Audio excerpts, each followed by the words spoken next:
They had some scoring opportunities.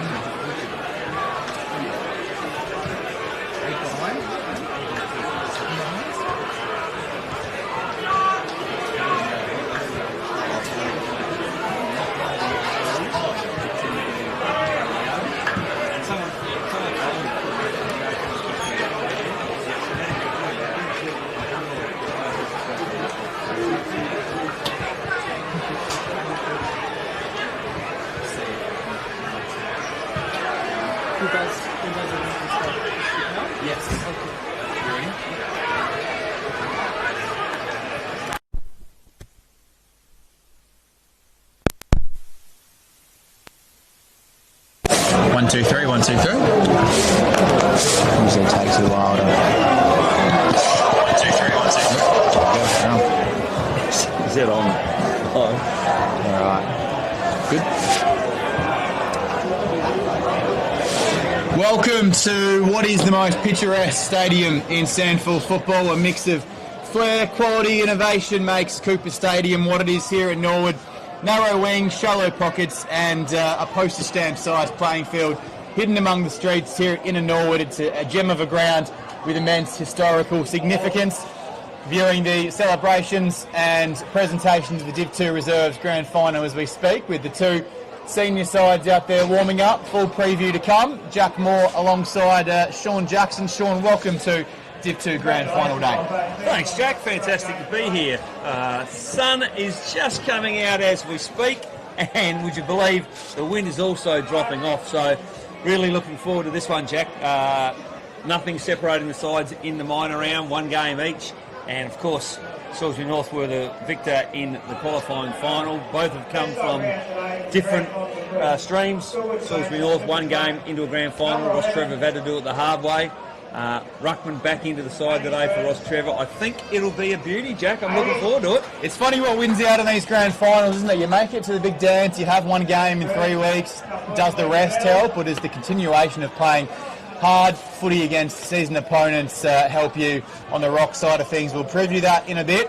But of course, Norwood Oval here, home to the Redlegs in SANFL footy. It's hosted football since 1906 and a variety of other sports, including baseball, soccer, rugby league and American football here. Indeed, it serves now as the primary home of the Adelaide Crows in the AFLW. And if you can barely hear us, it's because the presentations of the Div 2 Reserves is taking place. So we might just pause, and any Goodwood Saints fans who are watching us, I'll bring you up to date with that result now. They've captured the Div 2 Reserves flag, and the margin was 13 points in the end over Flinders Park.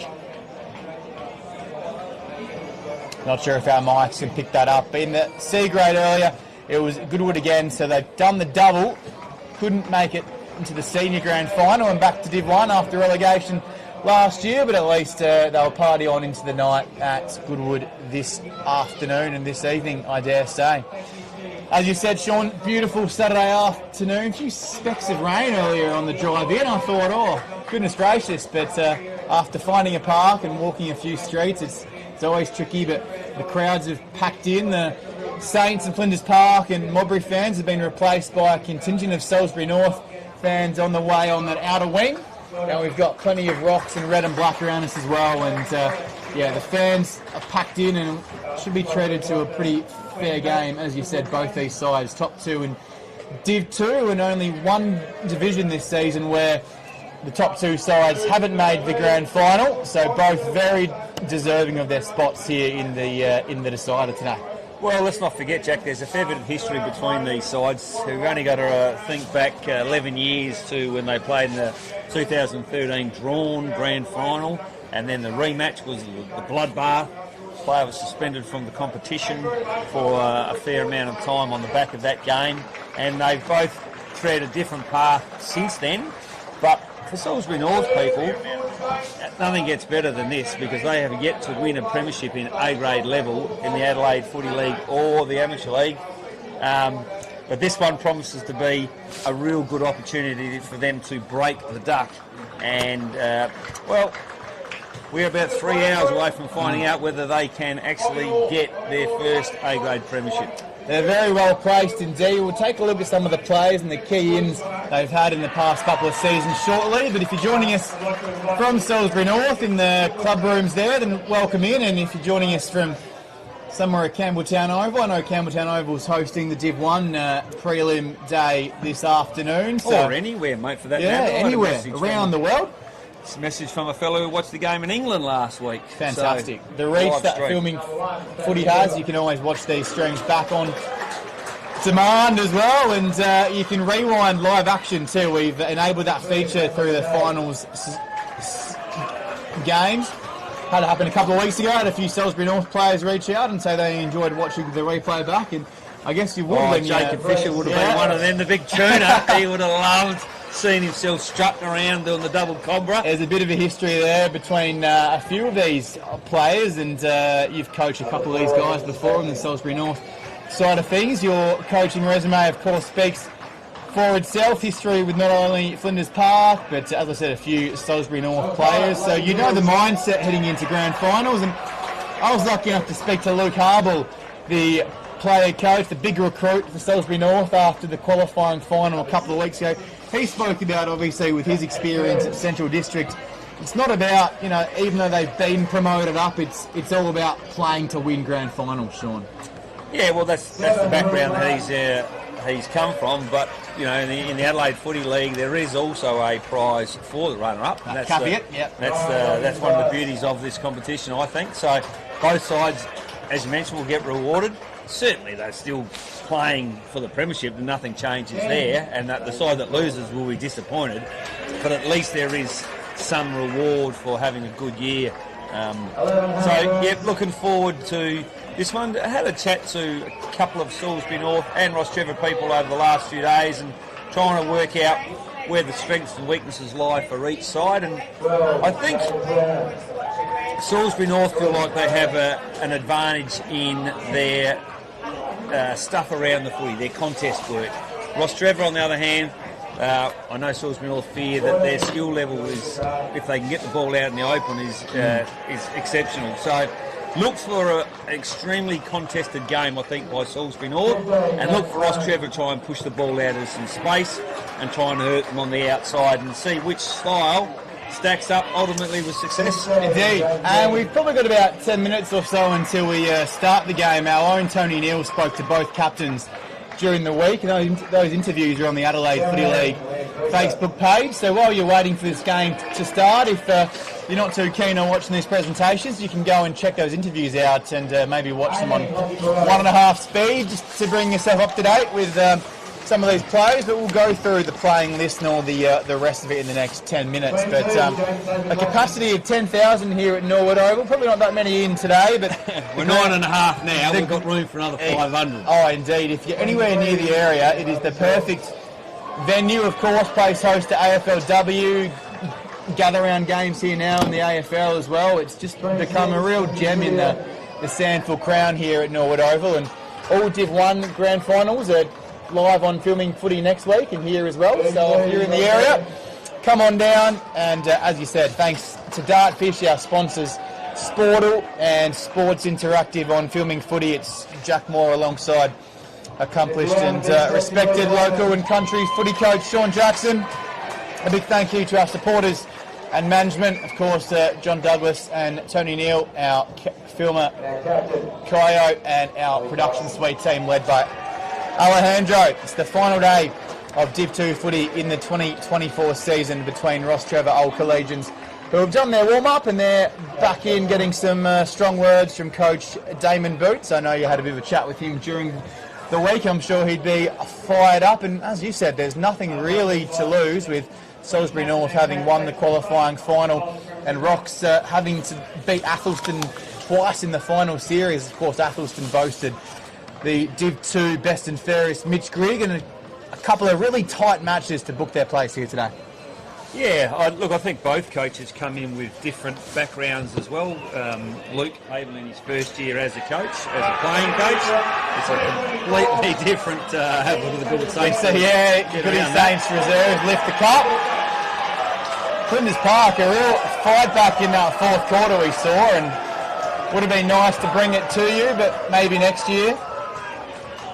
Yeah, so as I was saying, and Damien Boots comes with a long history in coaching. Came to coaching quite late, wasn't an early coach, and had some real success with Olding Nations. Took them into Division 1. Yep. I actually was there calling the game when they won their first A-grade game of footy ever in Division 1, and that was a monumental achievement. They're not in Division 1 anymore, but certainly he had a major role in getting them into that. Now finds himself at Rostrevor in his second year. He's managed to turn them around as well. As our umpires make their way out on the ground, we might give a bit of a roll call now, Jack, to our umpires. If you've got the list there, I know the field umpires are Matt Harris, I should say, and Stefan Cedarblad. Yeah, he asked me pre-game to give him a bit of a wrap, so we'll do that. Matt with the blonde hair, looks like he's gone to the barber, bit of a fresh trim for the day. He's a bit of me about Matt Harris. No, he's an excellent umpire. So experienced umpire, yep. Stefan as well, both heavily experienced. A bit of an umpiring stat for you. Didn't think I'd have this, but this is the third time in the past 4 seasons they've umpired a grand final as a pair. So that experience of umpiring grand finals, hopefully we see a well-umpired game as an this afternoon. As an ex-umpire, Jack, is it much easier to umpire with someone that you've umpired before? It's like playing, it's like coaching, it's like commentary. The more you do it with the same person, you know each other's quirks, you know each other's habits, and you can just read the body language, you can read the cues of each other a lot easier. And led by Colin Rowson, of course, ex-Sandford umpire legend, AFL umpire. The coaching and the group of umpires have become a lot closer. They train, once a week, but they do train and do a lot of kind of bonding stuff, I guess, so they know each other really well. Righto. The fitness side of things is always there, but whatever the pairing is, you can be assured they know each other, and if they've made a grand final, it means they've deserved their spot, obviously, having umpired through Div 1 all season, these two individuals, and only one more bigger game than this, and so they definitely earn their spot. Our boundary and goal umpires today? Yeah, 4 on the boundary here at Norwood, so not much distance to cover between them, so they should have a good day. Daniel Milne, Guido Porcaro, Jake Smith and James Underwood, and Chris May and Robert Tainch with the flags, all with plenty of experience. As we see Rostrevor come out, and Salisbury North have been out for a while doing their warm-ups, haven't gone back in. Let's do a bit of a preview of both these sides quickly. So, as you mentioned, in terms of football on the field, only one win separated these two this season, both in milestone years. Salisbury North in their 70th season. Kings of Div 2 sitting atop the ladder with 16 wins and 2 losses. Coming into this, they lost to Modbury, who finished 5th. And today's opponent, Rocks, beat them by 52 points in round 10 at Campbelltown Oval. So they take confidence from that. But in their 50th season, Rocks compiled an equally impressive year. They bounced back from a round 1 loss to Salisbury North by 13 points and only lost 2 more games for the remainder of the regular season, both to finals teams, Flinders Park and Athelston. So the 2 best teams in Div 2 are here today. Yes, they are, Jack. Whilst you have a little drink, I'll maybe go through the list of both sides as Salisbury North boys come over and have their photo taken. Interesting to see their ruck, Matthew Claughton, who was Spox, St Peters and Central Districts. Interestingly, I'm talking to the captain, Geordie O'Brien, about him today, and he mentioned that he's lost 10 kilos over the course of the year, which is a fantastic effort.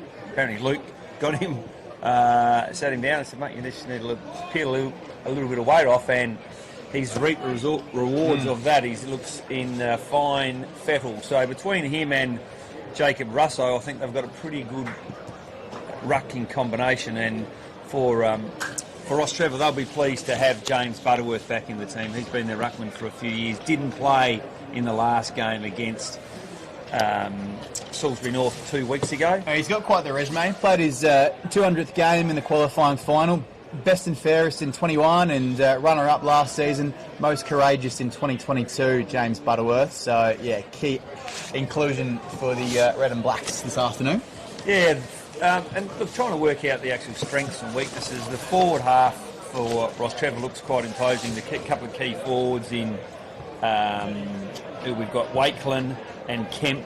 Kemp having played in a league premiership side for Norwood only 2 years ago. You know, and Wakeland, the son of Michael Wakeland, who played a lot of football at Central Districts, the nephew of Darryl and Daniel Wakeland, who played at Port Power and St Kilda. He was the vice captain of their school first 18 side as well, and played in the 2023 under-18 Sturt grand final loss, and he's really committed this season and leads their goal kicking. Had him a couple of weeks ago in the qualifying final, pushes right up the ground. Whether they elect to do that again today or have him sit inside 50 would be interesting, because by the team sheet, it looks like they've left out Luca Stepic, who is their lead goal scorer. Number 32 is listed as an emergency, so they might be playing a few card tricks. We'll just see if he's out there. Can't see him at the moment, but an interesting decision there by the coach, Footy. This time of year, someone always misses out.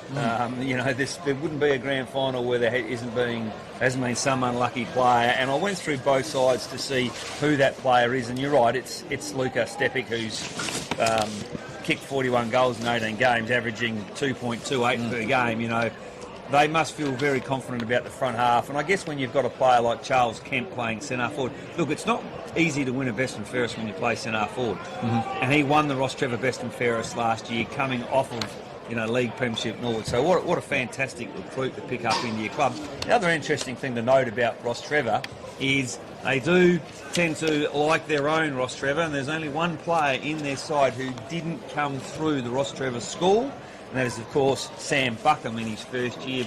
Played down in the southeast last year and spent a little bit of time at Norwood.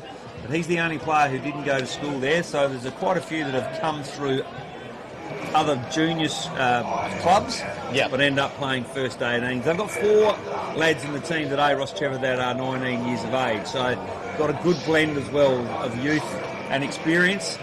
But you know, to have a player like Kemp at centre forward means you've got a couple of good avenues to goal. So that'll be the difficult thing for Salisbury North, to try and hold those blokes back a little bit, I think. Spot on. They've got a couple of hangers-on from their 2017 Div 1 Grand Final success. Daniel McCullum was vice-captain that day, and he leads them out there in the number 2. For Rox, Lanzoni's their vice-captain, by the way, and number 1, their third leading goal scorer of the season. But Will Mead and Tulio Di Matteis played in that 2017 Grand Final, playing his 150th club game by the stats is Di Matteis this afternoon. And Thomas O'Malley played in the 2013 Premiership side. Rock's a historic Div 1 team, and you mentioned earlier in terms of stats-wise that very defensively solid, both these two, so we could see an arm wrestle. The size of the ground, I'm not sure how that's going to suit either team, but Rock's held their opposition to 51 points per game. Salisbury North restricted their opponents to 59 points. So, and offensively, as you said, both teams average 89 and 86 points respectively. So nothing in it, and they split their regular season match-up before Salisbury North won the qualifying final as well. But that shock relegation for Salisbury North, of course, a few controversial circumstances back in 2017. They thought they had the firepower to bounce up a bit quicker. It's taken them a long time to come up. Some key recruiting, ending the season no higher than 6th between 2020 and 2023. You mentioned they recruited, of course, Central District Sandful superstar Luke Harble as their player coach, with the likes of James Lonergan, Jake Johansson, his brother, of course, pulled him over to Salisbury North. They both played in a CBC Old Collegians grand final to honour their grandfather a few seasons ago, and both have experience at Glenelg and Sandful. Joey Brown, Jordan O'Brien, all have Sandful experience for Salisbury North. And as for Rocks, they've got the likes, as you mentioned, of Will Mead, Di Matteis and Joshua Shute, who as recently as last season played in the 2023 Sandful grand final loss for Sturt. Yes, well, not a lot of recruiting done by Salisbury North, so I questioned why the upsurge in their performance this year with a new coach, obviously. But the fact is, last year they finished 7th, but they lost a lot of points for a misdemeanor, I think, which probably cost them third spot. So they were effectively the third or fourth best team in the competition last year. So they need to improve a lot. They went out and recruited 4 players. Jacob Fisher, he's mentioned from Kingston, and he loves to celebrate with the double cobra, the big tuna. He's still in a good hole there, isn't he? He's just playing a role. The 2 Brown brothers from Kapunda, and of course Luke himself. And then on the back of that, they only lost 1 real player, in their best side. So recruiting's been good, but not extensive. And consistency is key. You mentioned Luke Harble, just sharpening them up, bringing that sample experience. Let's head down to ground level for the pre-game.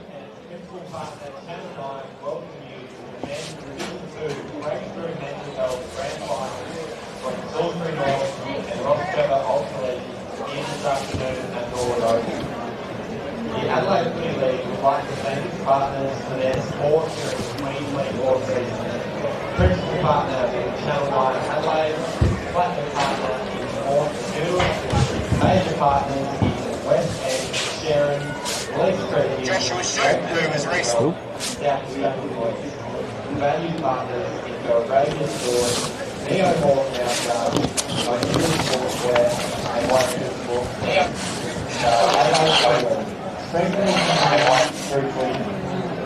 if able, please join the players, coaches and umpires as we stand for the Australian National Anthem.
From the other commentators.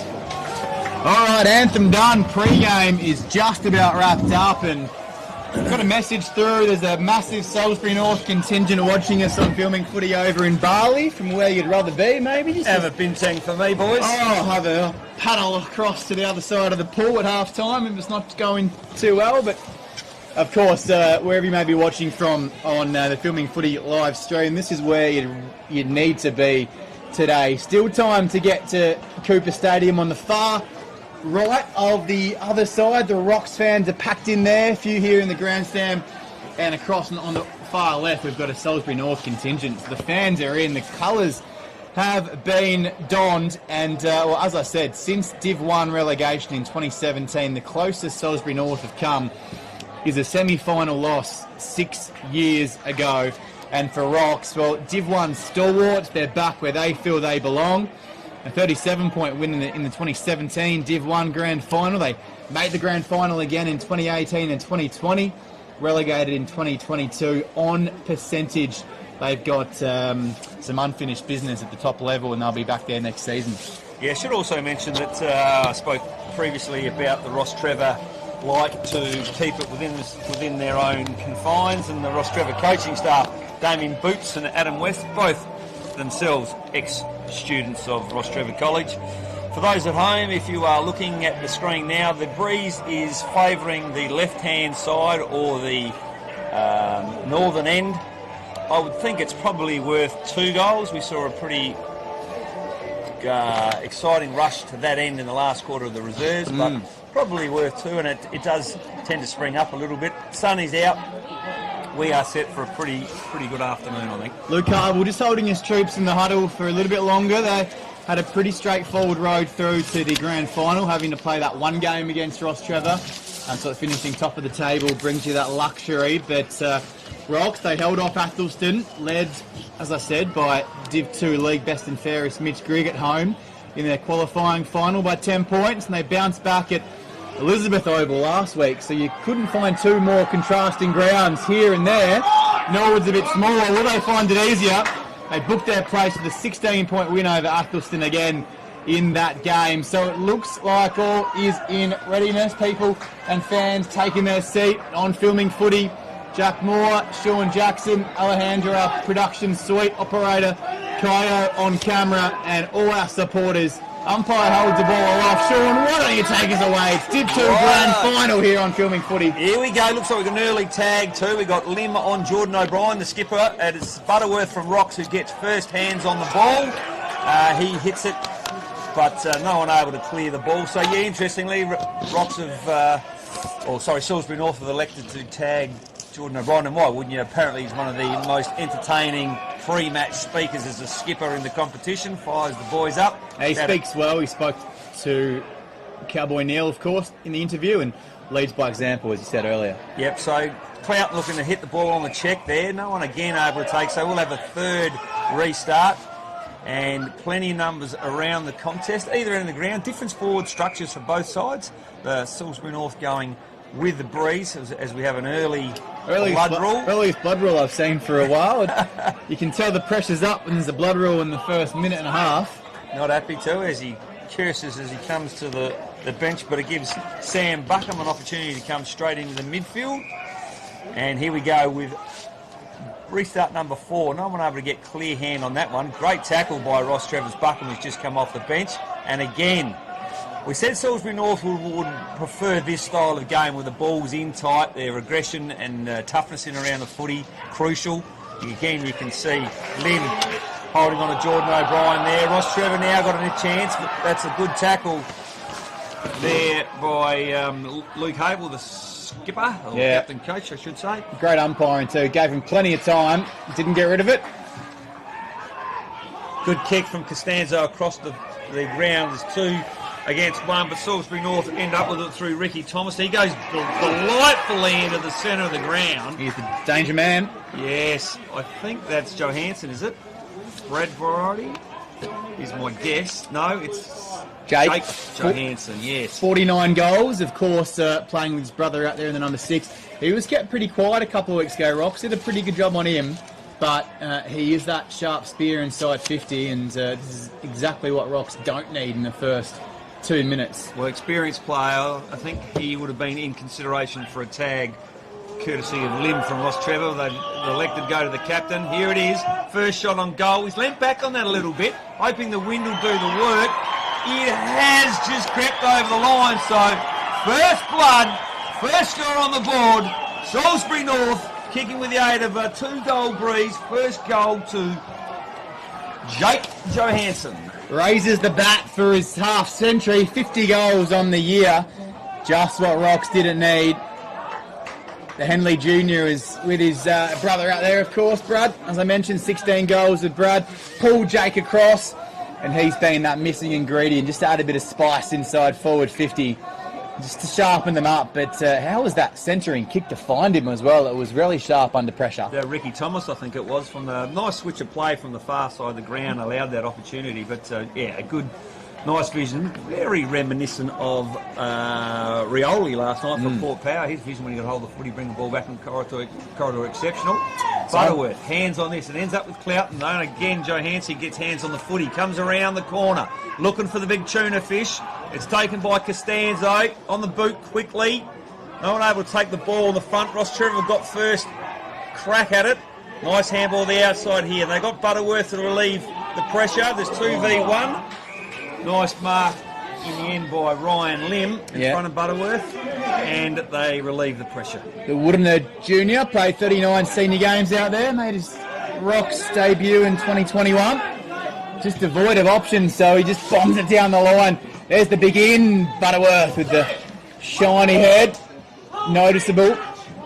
He's a massive in for Rocks as they try to quell the influence of Matty Clouden, who's in tip-top shape this season, as you mentioned in the pre-game, Sean. Yeah, a bit of a Kane Corns type Ryan Lim, isn't he? First time I've seen him play. He's playing the role of a tagger, but he's just had the last 2 kicks. So obviously able to get a little bit of the footy, so it's not just a strict tag. Rostrevor through Demetrius. They go into the corridor now. Just seeing O'Brien here, just keeping a nice close eye on Sam Buckham as the ball travels all the way outside, and boundary umpire's going to, last possession. They'll bomb it back inside 50 here. Yeah, Salisbury North crowd giving it to Kane Cheney there with that kick that goes out. Here's the big tuna fish on the left. Couldn't get good purchase on us. I think we'll end up with a restart here, but lucky there in the end, Rostrevor, because that play with the ball went out of bounds could have easily ended up with a goal for Salisbury North. Just played 5 minutes, filming footy stream. Rocks and Salisbury North did 2 to side. Umpire's got a call to make, blindsided. Picked up, snapped, goalkeeper on the line. Mark Schwarzer style. Getting right back there and taking the relieving effort. And he had to mark that on the way out as well. Connor Butcher. Rocks well stocked behind the footy. This is Butcher in the 10. The Golden Grove Junior started the season, the Rezzies. There's a bit of high pressure. It's intense early from the Hawks. 3-on-1 down the line. Rocks should be able to clean this up, and a nice early mark to ball. Played in the 2022 Grand Final win, Sandford level. Ground level now, Butterworth takes the vice captaincy. He's back in the team, and he's met high as Sam Buckham tried to go in. And now he's done too much. 25 metres will give him a set shot on goal. He's picking himself up slowly, but the umpire just setting the tone nice and early. It'll be a set shot inside 50 from about 40 out for Travis McIntyre. Well, he should be all right with this sort of treatment, Travis McIntyre. Pretty handy cricketer. He's won the last 6 premierships as a cricketer out at Salisbury West. So he's inside 50. We've had another blood rule again to Rostrevor. So blood is flowing freely here. And the one that was sent off early with the blood rule, Warden, is back on his interchange now. So it all goes, it all comes full circle. Yep. So McIntyre's just paced out the run up like a fast bowler. Not sure if he's a bowler or a batter at cricket level, but he's taken his time. I'm not sure either, to be honest with you. He's marked it out. Good bit of useful information, really. Or useless, I should say. Played some footy at Solomon Town and kicked a few goals for Austin, 32 games out there. Played some Div 1 footy at Port District. He'll be back at that level next year, and that's not going to even score in the end. Out of bounds in the full. Umpire just gets a chance to stretch those arm muscles. 7 minutes gone. Salisbury North 1 goal. Rostrevor yet to get it inside 50 here at Norwood Oval. Look, that was a difficult kick because the breeze is going right to left, and I thought he had put that beautifully to the right post, but it just kept going. So obviously the spin on the ball wasn't great. But anyway, Rostrevor now have the ball. Looks like Demetrius, I think, out the far side. Looking for options. Normally a very good kick. It might be Mead, actually. He heads towards a big fella. Good pressure from Lonergan there, just coming up to put a body on. Otherwise it would have been an uncontested mark and Rocks would have been away. Yeah, so again, ball just trapped outside of the forward 50 for Salisbury North. A reminder, they do have the breeze at the back. We are 7.5 minutes gone. They did score first and have been peppering opportunities. Here's another one now on the left foot. Brodie McBride back into the side too. Has not played since 10th of August, so since round 17. So he didn't play in the first final, so good in for Salisbury North. He's a junior, plays some footy at Centrals under 18 level. If Rocks can get it out the back, they've been there. McFedrin has been a key in for this side. Some family doing some coaching as he jogs back to his position. Pushes right up the ground as Blake McFedrin played in the under 16s 2023 Grand Final win for Central, so he's got that experience in the big dance, albeit not at the senior level. Can Rocks get some hands on the footy? It's been more tackling and more smothering than it has Rocks possession at the moment. And wrestled out of bounds, taken out is Warden, the T3 Gully Junior. Yes. One of many players who have stayed at Rocks after their relegation a few seasons ago. Son of Michael Wharton, who played at Port. Very good player, indeed. See, Butterworth just taking the back position, but just getting on top, playing that role beautifully, and just quelling Clouden, but at ground level and just holding on. A bit too long, trying to get through. Rocks have been pretty impressive to start. This is Fergus Kernahan, the Paynham Junior, and played 28 games at senior level for Rocks and hits up a short option. play on at all costs. That was the vice-captain Lanzoni. Falls to the back is Baldwin. Tries to just move it inside 50. McFedrin, there he is, putting the body on. Boundary throw in, dangerous spot. I thought that might have been last touch. It looked like it came off his boot, but perhaps it wasn't. They're locked inside the forward 50. We haven't had a chance to say that too much yet for Rostrevor. Probably 20 metres out from goal for their first genuine opportunity to score, but Salisbury North too good. Clear the ball out with a lovely kick down the line of the square. Will be first to it. Oh, he's had his head ripped off as Travis McIntyre. He's laid it off pretty quickly to Brad Johansson though, and he's gone inboard. And a nice bit of play. Good transfer of football all the way from the back pocket, Salisbury North end. It's ended up in the hands of Anthony Hellabout, and he has an opportunity here to give Salisbury North their second goal and a terrific start. And I'll tell you what I love about this game so far, Jack. We've got a genuine one-on-one game. No side has a spare. We've got one-on-one all over the ground, and it is tough. So already a couple of weeks ago, both sides enabled that tactic after Salisbury North got out to a bit of a lead, so they can put some scoreboard space. Who knows what we'll see?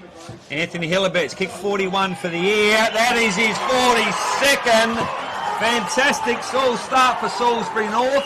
Again, want to qualify that by saying they are going with the breeze, but that's a 2-goal breeze, and we're only 11 minutes in, and what looks a little bit ominous at the moment is that Rostrevor are really struggling to penetrate inside their forward 50, and the one time they did, Salisbury North were able to clear that very quickly, Jack. And Norwood Oval was not the place you want to be going against the breeze in the first quarter as well. You can literally get it from your D50 to inside your forward 50 with one long kick here. Especially Rocks playing out at Elizabeth Oval last week, just a completely different ground, virtually half the size in regards of width here at Norwood compared to out there on the Ponderosa, so they'd have to adjust their tactics and do it quick because Salisbury North have got it on top. Their two spearheads have both of the scoreboard early, and that needed to be taken because the Mosquito Fleet are pretty strong at ground level, and trying to bust through a tackle was Brad Johansson, trying to back up his brother who got the first goal on the board. Hellabout the second, the top 5 goal scorers in Div 2, both on the board early, and that's dangerous. And Salisbury North are locking it inside their forward half here. Yeah, changing the ruck for both sides. Wakeland's gone in for Rostrevor and Russo for Salisbury North, allowing the Butterworth and Cloughton to have a little bit of a spell. Both came to the interchange bench. Oh, it comes that's out interesting. The back, almost a snap on goal. The pressure, they've just not given an inch so far, both sides, but Salisbury North have been first to the footy, trying to bust his way through McIntyre. He picked his head up after having it ripped off moments ago. But one thing, Damon Boot to be pretty happy with early stages, the tackling pressure's up. Yeah, look, and also Salisbury North, I think what they'd be pleased with, their ability to create a second and third restart and not let the ball spill out. We spoke about that before the game. We didn't want the ball to spill out easily for Rostrevor. Well, that's been the case so far. They haven't had easy ball once the ball's left the stoppage. Good pressure from Salisbury North, and again, let's see a secondary third restart here for Salisbury North. Plenty of numbers around the contest, no one able to get hands on it cleanly. There's a lot of players in there. Johansson ends up in the hands of, couldn't see who that was, I reckon it might have been Anthony Hellabout actually. Yeah, host of numbers inside 50. You mentioned the tactics. The Salisbury North have now dropped a spare and they're just exchanging spares behind the footy. So Rocks have got an extra just around the ball. Yeah. It's probably a good move from Rock's behalf. You know, just 2 goals. I think it's time just to shut it down for the rest of the quarter. And if they can come in at quarter time 2-3 goals down, they'll adjust be to that breeze. Yeah. And if they can win it around the source and just at least just get the footy away from the high pressure and then just bust a gut and have their midfielders run forward, you can quell that spare number pretty quickly, especially here at Norwood Oval. Fans are packed in the outer. Look at that outer side. It is absolutely jam-packed. Still plenty of time to get here or keep it locked on filming footy. All grand finals out here today. Mr. Ansky got both hands to it. That's what I've been calling for. Get it forward and then run. Middle of the ground was the option, but the pressure from Salisbury North forced Rocks to keep their eye down. Lanzoni, soccer through, there he is. Kicked a miracle goal a couple of weeks ago. And how did he find the target? Eyes in the back of his head from Lanzoni. Well, in the end, luck can be a fortune, or as they say. But gee, Sam Buckham was on the outside there of Lanzoni. He didn't see him and elected to turn back into the traffic and hook it around his body. And well, they say, be in front. You never know what can happen. This is Butcher. Second season at Rock, start of the year in the Rezzies. Finds himself in the seniors, the biggest game of the season. And Butcher gets the red and black men on the board. He cuts them up beautifully. A pretty regulation set shot straight in front as the wind dies down. We saw it a bit in the Rezzy, Sean. The wind just kind of pauses and stops for a couple of minutes, and that Rocks play had the span man around the contest, and the clear instruction was just to get it out of pressure, get it forward, gnaw it over, one kick in your inside 50, and there's your first goal. Well, a good transfer of play, good mark out the far side by Wakeland to Demetrius, and they transferred the ball right through here and ends up with Lanzoni flicking it over to Connor Butcher. So good play, Rostrevor. That's their first score of the game. And we are back in the middle. Again, it's not been easy to clear the ball. This is our fourth centre bounce, and no side has been able to take the ball away cleanly at all at the moment. Both sides locking in.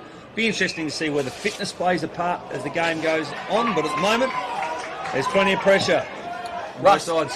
See Russo in the rough here just giving away that free kick. So the Ian of Butterworth is just proving to get on top. Shouldn't be advantage here. Umpires pulled it back for a free kick, but just getting on top in that ruck contest. Yeah, nice kick from Jet Boxer. Well, I reckon he's found that man, Matthew Dinostransky. Not sure whether I've pronounced that correctly. You're going to buy a vowel there, Sean? Wheel of Fortune style. But yeah, that kick in from Boxer, the Port Lincoln Junior, if you're tuning in from Marble Range. And, a bit of abuse there given away, 25. This is an absolute gimme coming up. And for all Salisbury North pressure, it's going to be a 1-point game. Yeah, look, we saw a little bit of this in the B grade. The umpires just are not taking any back chat at all. So setting that tone early. It's got to be a clear message from the coaches at quarter time. Do not argue with the umpires. Do not remonstrate. Do not say anything. Do not acknowledge them. Do not even know that they're out on the ground. Ignore them. It's been tough, hasn't it? Because there's been ball up after ball up, and sometimes, as an ex-umpire, you just want to make sure the tone is set first quarter. We saw it last night at AFL level. They kind of probably overset that tone, then tried to pull it back for the rest of the game. Yep. But I think it's been pretty good so far. Just let the players know what they can expect in the first quarter, and then let them win it in the next three. Yep. So back in the middle, Russo it is for Salisbury North up against Butterworth. 17 gone. Tag still on from Rostrevor's perspective on the Salisbury North captain. Can anyone take this ball out cleanly? Butterworth has got it now. Gives it off to Wharton. Lays the ball out the back as you would to Demetrius. One of the better kicks going around. He's found Joshua Shute out on the wing. Haven't really travelled too far forward at this stage. But have a look at the numbers swarm back behind the footy now, and he's taken a while to get going. One way, this way. The dodge. He had me confused. I think he had himself confused. But in the end, he's gone along right in front of the Rostrevor crowd. Probably the one place you don't want to make an error is right there. Are they giving it to the Salisbury North player, who I will not identify for the sake of getting sued? These senior outfits, the only teams to make a grand final, so I dare say both Rezzies and C's collection of players, whether they be in Bali or right here on the outer side, they're packed in tight. Where are you, Salisbury North supporters? We don't need you in Bali, we need you here. They've gone quiet the outer side, because Rocks have just gotten on top in the last few minutes. It was all north in the opening stages, and that's an absolute bullet. Coming out to meet it, Buckham, he's got a Sharon mark on his chest, but he just was full of adrenaline in the wrong stage, overcooked it. Mark taken easily, uncontested. Russo has pushed himself behind the footy, and here's McFedrin on the way out. Almost time on in the opening quarter, Div 2 grand final day. It's a cracker so far. Salisbury North up by a point. Yes, he heads towards Cloughton, but he can't get to anywhere near the fall of the ball. Wharton it is who ends up with it. Handballs to the boundary line towards Ryan Lim. Again, head-high tackle, or looking for a head-high tackle there, Salisbury North, but the umpire said, no way, you duck, son. So the big man, Cloudens, just pushed himself right back into the ruck here. They need to get on top because Butterworth has started strongly. Yeah, he had a fair stint out, didn't he? He probably had a good 7 or 8 minutes out, I think, for Russo. If you wear those boots too, you better play well. Blinded by the boots there. So Salisbury North, Jake Wagner's got the footy now. He sort of played a very good game in the qualifying final, or the second semi, or whatever it was they won the last game. Kicked 5 goals against the Ruggies in the final a couple of weeks ago. Yep, he's gone long. And I tell you what, this ended up being kicked out of bounds by Patrick Dawson. Tried to boot it through for a point, didn't he? He did, yeah. Got it all wrong. And unfortunately, well, even under the old rules, I think that would have gone out in the full. So he's turned this one over and given Salisbury North an opportunity. It's not going to be an easy kick for Brad Johansson from that pocket. In my notes, you've got him down as a grandfather. I think that should be father. I don't think he's old enough to be a grandfather yet. No, him and his brother, former CBC players, and it was a big story about honouring their grandfather there with that grand final win. Okay, well, he's gone check side, and don't worry about that. For a left footer, he was right in the incorrect pocket, or the difficult pocket for a left footer. He thinks he's kicked it. It's a point. Oh. So Salisbury North better get themselves back organised, and I think Rocks thought he kicked it as well. They were setting up for Well, I another... thought he kicked it. Everyone thought he kicked it, but the man standing between the white sticks, and I'll tell you what, he's the only opinion that counts. He's the one man that matters on that occasion, and Rocks would take it. Everyone was setting up for a centre bounce. It might come straight back, though. Right in front of the Salisbury North crowd. Good catch, wasn't it? Yeah, the volume's going up out there. Gee, you had to mark that. Had to mark the day early. Mark the day by Tilio Di Matteis. 150th game. Played 6 league games at centre level for North. Been at Rocks now for 10 seasons. Played in that 2017 Premiership in Div 1. Fist from the back, but a bit of holding in front. Umpire calls play on advantage all the way home, and they just let a few scoring opportunities pass them by, just pushing it right. They could have at least 3 or 4 more goals. 21.5 gone. Salisbury North 2-1, 2-3, 15. Rostrevor 2 straight, 12 on the near side. Free kick.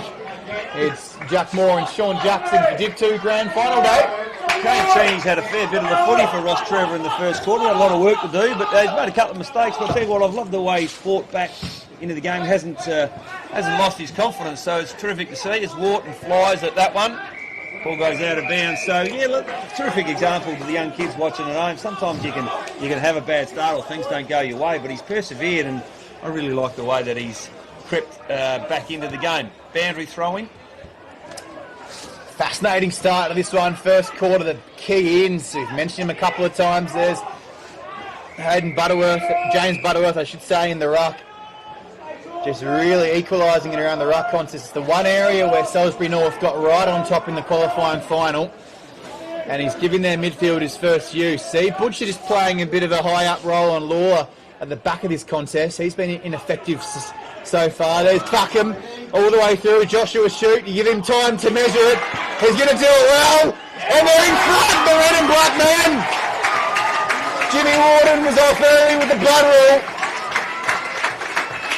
He's back on, and they've gone back to back to back.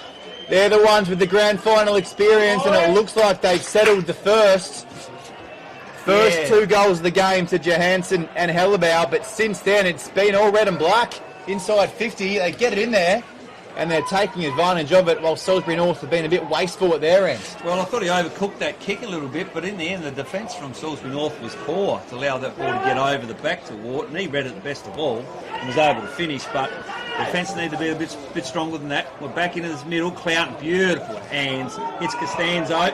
Umpire says that's a sling tackle. We'll go back to the centre of the ground, and Costanzo will get probably the first direct clearance from a centre bounce we've seen all day. He's got a player out the far side of the ground in the orange boots. Kicks it to him now.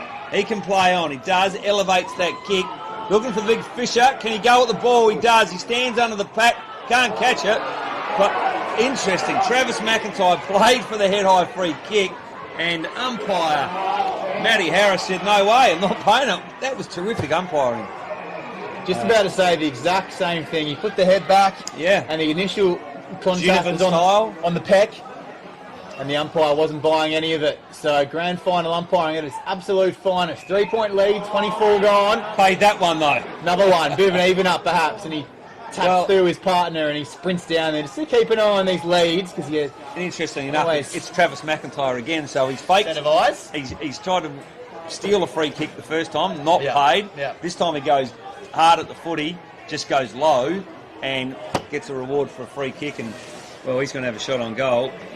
He has had a couple of shots, hasn't he? I think, but he has yet to nail one. Travis. Had a pretty good season.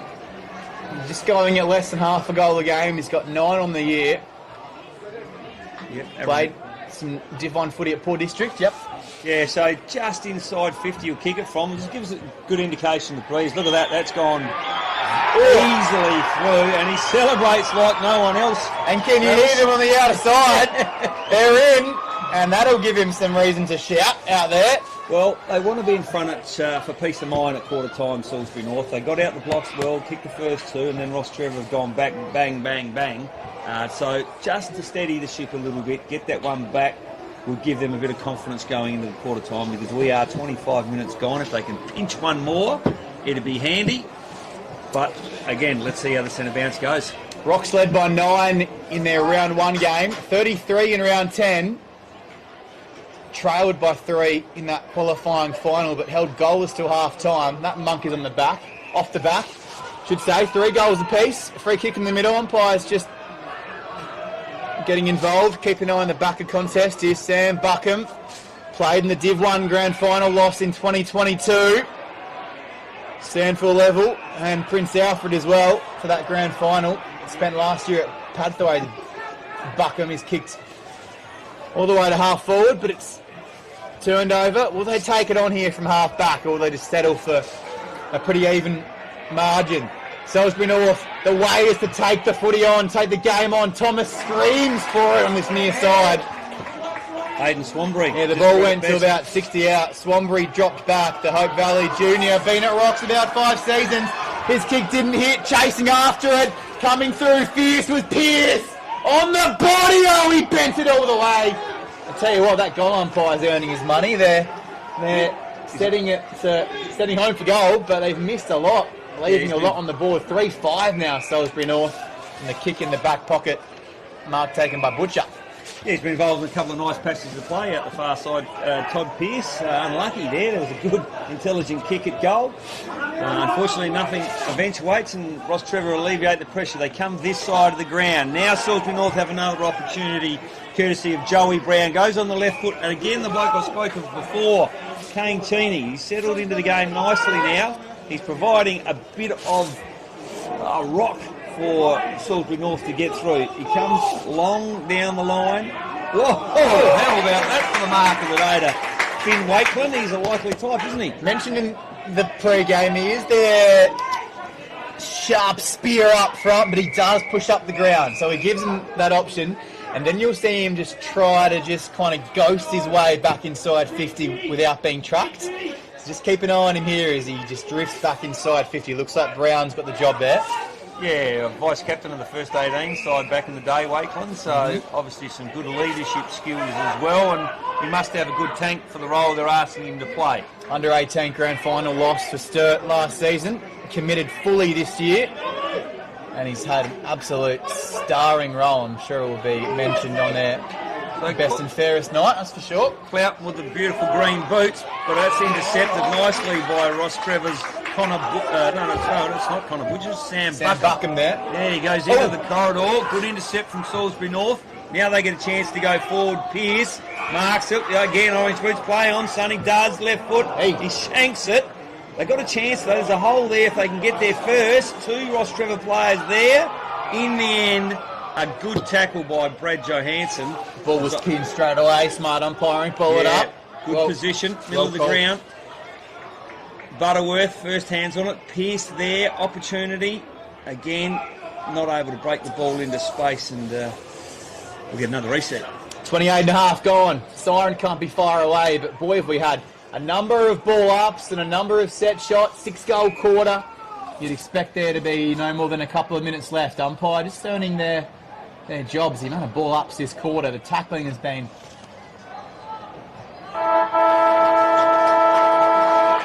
Tackling has been bang on, and there is that quarter-time hooter. So Salisbury North out of the blocks early with two of the sharp spears. Jake Johansson, third in the Div 2 regular season goal kicking, and Anthony Hellebauer, fifth in that category. 2 goals in the first 10 minutes, but then it was Butcher, Nistriansky and Warden, and Rostrevor had the lead before McIntyre pulled one back. Pretty sharp opening term. Norwood Oval, it's a ground where you get close matchups because of the size of it, and I think we're in for an absolute beauty, Sean. Well, it's been a good start, hasn't it? Where it's a little bit like the season. They one win each in the season, and then clear win to Salisbury North in the qualifying final. And well, we started with Salisbury North looking like a good clear start the first 10 minutes. Rostrevor fought back at a beautiful purple patch for the next 10 or 12 minutes. You see how the crowd starting to come onto the oval to support them. And you've got to stay out of the centre square, so I think a few blokes now going through there, but some Salisbury North numbers coming across to their huddle. Thought for a second some of the Salisbury North fans are trying to get around the Rocks boys, trying to put them off, but they're just drifting into their team and trying to listen into some inspirational words. Luke Harbull's been a little bit quiet, but he can play those defensive roles as well as that player coach. So the support for both sides here, they're packed in here at Norwood. It's a fantastic day. The weather's clearing away. The sun's just coming out now. What a beautiful afternoon for it. Take a short break, I reckon, and we'll be back for the second quarter. 3-4-22 Salisbury North. 3 straight Rostrevor. Their inside 50 to goal ratio has been bang on. We'll take a short break here on Filming Footy. Second quarter is coming up. Don't you go anywhere. Switch the mic off. You're good with that first?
Side, well-respected and career coach Sean Jackson on the call for the Div 2 Grand Final on Adelaide Footy League Day. All the other Divs Grand Finals are streaming live now, so check those scores, but come back to us. We're the best one in action.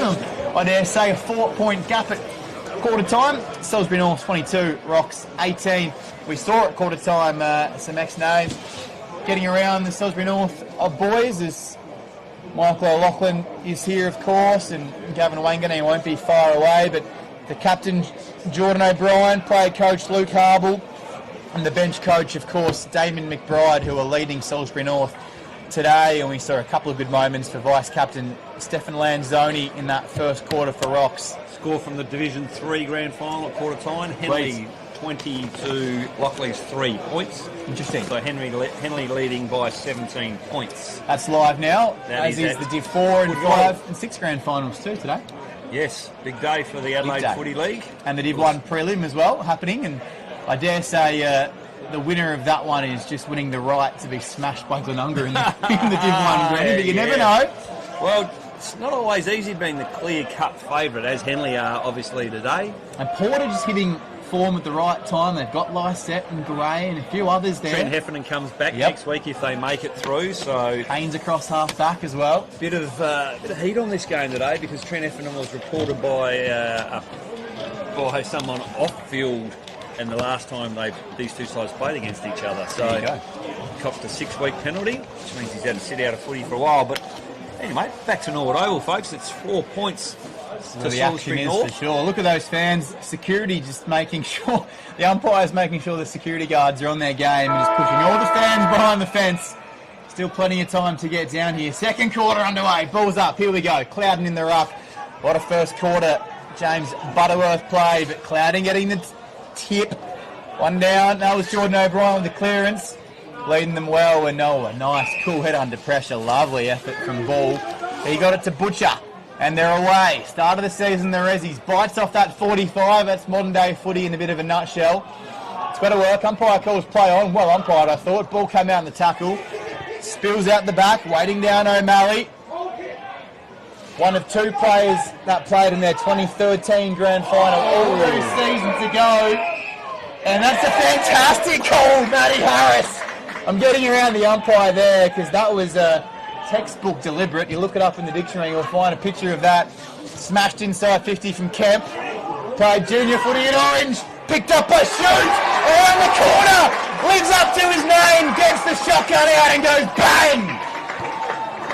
Well, you called it well, Jack, but I tell you what, I'll have to go back and reread the rules because my understanding was the deliberate out of bounds was very rarely payed in the Adelaide Football League. Rare as hen's teeth, correct. I can't remember the last time I saw one being paid, and yes, it was deliberate, but hell, it was no more deliberate than most we see every week. So it's ended up the goal to Rostrevor, so an important free kick given away by Matty Harris. I hope he is, well, I'm sure he's more versed in the rules than I am. Well, he can't be dropped from here. You would have thought grand final today, but it's one of those ones we were always coached as umpires when there's enough space between you and the defender and your only intention's to punch it out. You pay it, and he paid it there, and as you said, leads to early Rocks goal, and they're right on top. And look at Butterworth. He's making Clouden just put the yards in, free kick and punched it inside 50 again. Yeah, he's obviously got a mindset to try and wear the big Cloughton out a little bit. Looks a little bit more mobile. Rostrevor are first to everything at the moment. That's no exception. That's Jet Boxer around the corner. Hit by Salisbury's Johansson. Now they come down the wing. Look at McCullum in best position. Yeah, nice. And all the one-on-one at the moment is in Rostrevor's favour. Some danger signs on there's the danger signs for me all over the ground at the moment. Rostrevor are on top. Now, at this stage, they only lead by 2 points. This quarter's only just started, 2 minutes in. If they score this, they'll go up by 8 points. And they're just finding space. Well, they're first to the footy, mate. They're hunting the ground ball better than Salisbury North are at the moment. So, And if you get on top at Norwood Oval, you've really got to hit those kicks and put them in the right spot. If you're a metre left or right, you're made to pay. That kick inside 50 was absolutely bang on. So Lanzoni, 40 metres out, 45 degree, makes no mistake about that at all. He's kicked 28 for the year across 20 games, so he knows where the goals are. That's his first for the day. But as I mentioned 30 seconds ago, Jack, there are some really worrying signs for me. It looks like we are into the fourth quarter in terms of Salisbury North being second to the footy. And it looks like roles reversed. It looks like Salisbury North are the squad that have played 3 games in 3 weeks, whereas Rocks have done that. Salisbury North come in with a week off, and as a coach, you know sometimes just playing footy every week is a bit of an advantage compared to having a week off. Well, that's how it appears now. Butterworth, Cloughton, Butterworth first hands, Shark this time by Salisbury North. They go forward to Pearce, takes it, his left foot I think, couldn't kick it. Go around the corner now, courtesy of Brad Johansson. Again, Rostrevor have all the answers. They kick it back from where it came. It's going to go over the top here too, I think. 3v3, good one-on-one battles everywhere. Salisbury North good enough to get out of this one. Now they've got an opportunity to set something up. Beautiful kick into the corridor. If they can catch it, they can't. They've got numbers here. Great tackle by Patrick Dawson. Gave him plenty of time to get rid of it. It's a bit stiff for Brody McBride, but again, hasn't played a lot of footy lately. Dawson wastes no time. Kicks it into the hot spot. Gee whiz, it was a whisker away from being marked. And He's dived on that. Yeah, that'll be a free kick. I think he was hoping to get a head-high tackle there. Rostrevor's Beau Baldwin, but Matty Harris consistent with that rule, isn't he? It's not the worst spot to give away a free, just to hold it up. No. On the wing now, and the fist comes in from behind. It was going to be a mark for McCallum, the captain, and Rocks. It seems they've got an extra couple of numbers out there at the moment. Last possession kick. That ball's going to start from outside the boundary line. Umpire Stefan Setterblad right onto it. Be taken by Ball. Short option right back to DeMatteis, and when you don't honour that short option, it can come unstuck. McCallum, the kick went about 14.9s. The umpire rounded up. Here's DeMatteis. They're waxing lyrical back there. Got to get it forward. That's what's worked. It's coming right back over the head. 3-on-1. The one almost worked. Pressure at ground level, and Will Mead, cool head in the crisis. They need it. Turns it straight over, and the tackle coming in from Swanbury, just too aggressive height. Yeah, Travis McIntyre, he's won a couple of head-high free kicks. Gee, we've had some turnovers in the last couple of minutes. Trying to measure it and just trying to be too perfect, aren't they? Yeah, both sides just missing with the ball a little bit. Opportunities for Rostrevor. They look to me like just trying to get a little bit fancy with that last play. So you've got to keep doing what you're trying to do. And look, they want to push the ball out into space, no question about that. When they get it outside, they do look dangerous, but there's a fine line between over-finessing or lairising. I thought that was a little bit leery the last play. And when Rocks have got it inside 50, they've taken their chances, 5 goals straight, whereas Salisbury North just trying to walk it in at the moment. And they can't quite get it in there, trying to play a bit of Barcelona-type stuff. We saw it with the Hawks last night, but credit Rocks, because when the Hawks have looked up, it's been all red and black, and they just can't fire away. Could have easily been a free kick for holding the ball there too. Umpire let it go. Plenty of numbers around this footy. Salisbury North need a goal just to stem the tide. Here's an opportunity. On the boot quickly. Russo! Still there, Russo on the left. Can he wing it back? Oh my Godfather. We got about 5 or 6 possessions, and the ball didn't go more than about a metre, I reckon. That was, well, if you want to replay that back, you'll probably erase it from the tape pretty quick, I would have thought. Bit of almost football legends type stuff there, but comes to absolutely naught. 3-5, so Salisbury North. Can they be made to pay? It's through the hands of Fenson. Here's Dawson in the long sleeves, and the instructions just been to get it on, get it inside your forward half, because once it's down there, it's very hard not to score at Norwood Oval. The windsock is limp at the moment, so the wind and the weather not a factor. Inside 50, the run is the red and black speed. Oh, speaking of speed. Good tackle. Blake McFedrin, if you don't mind, started the season in the reserve, senior debut in round 11. He's made himself undroppable, saved a certain goal. And the Salisbury North fans are squirming. Yeah, I'd like to see the coach start to impose himself on the game here now, Luke Hable. He really needs to stand up the next 5 or 6 minutes defensively, get him structured right. Here's an opportunity, the ball's heading in his direction. Arm wrestle. It's going to spill over the back, but it can't just be about trying to get ball on the outside. Their structure under a little bit of pressure. He's got the footy here now. Needs a good finish, and that's a good finish. Hits it to Dion Lawler. He keeps it in nicely and hits up Brad Johansson. Gets it back, Lawler. Nice bit of play. Gives on the inside and again gets it back. Terrific run from Dion Lawler. Needs a catch here. Rostrevor. Rostrevor's Daniel McCallum has been hit pretty high there. 25 as well, what it is. Jake Wagner. And I'm not sure what happened there. Did someone come in and remonstrate with Wagner? Yeah, they were both wrestling after the 25 has been paid, and he's paid a double 25, so a 50-metre penalty here. I'll tell you what, there's not With the too breeze, many. this could be a set shot here. There's not too many tough than Daniel McCallum, I can tell you that. They don't make him much Physio- tougher than him. He's going to back himself, I reckon.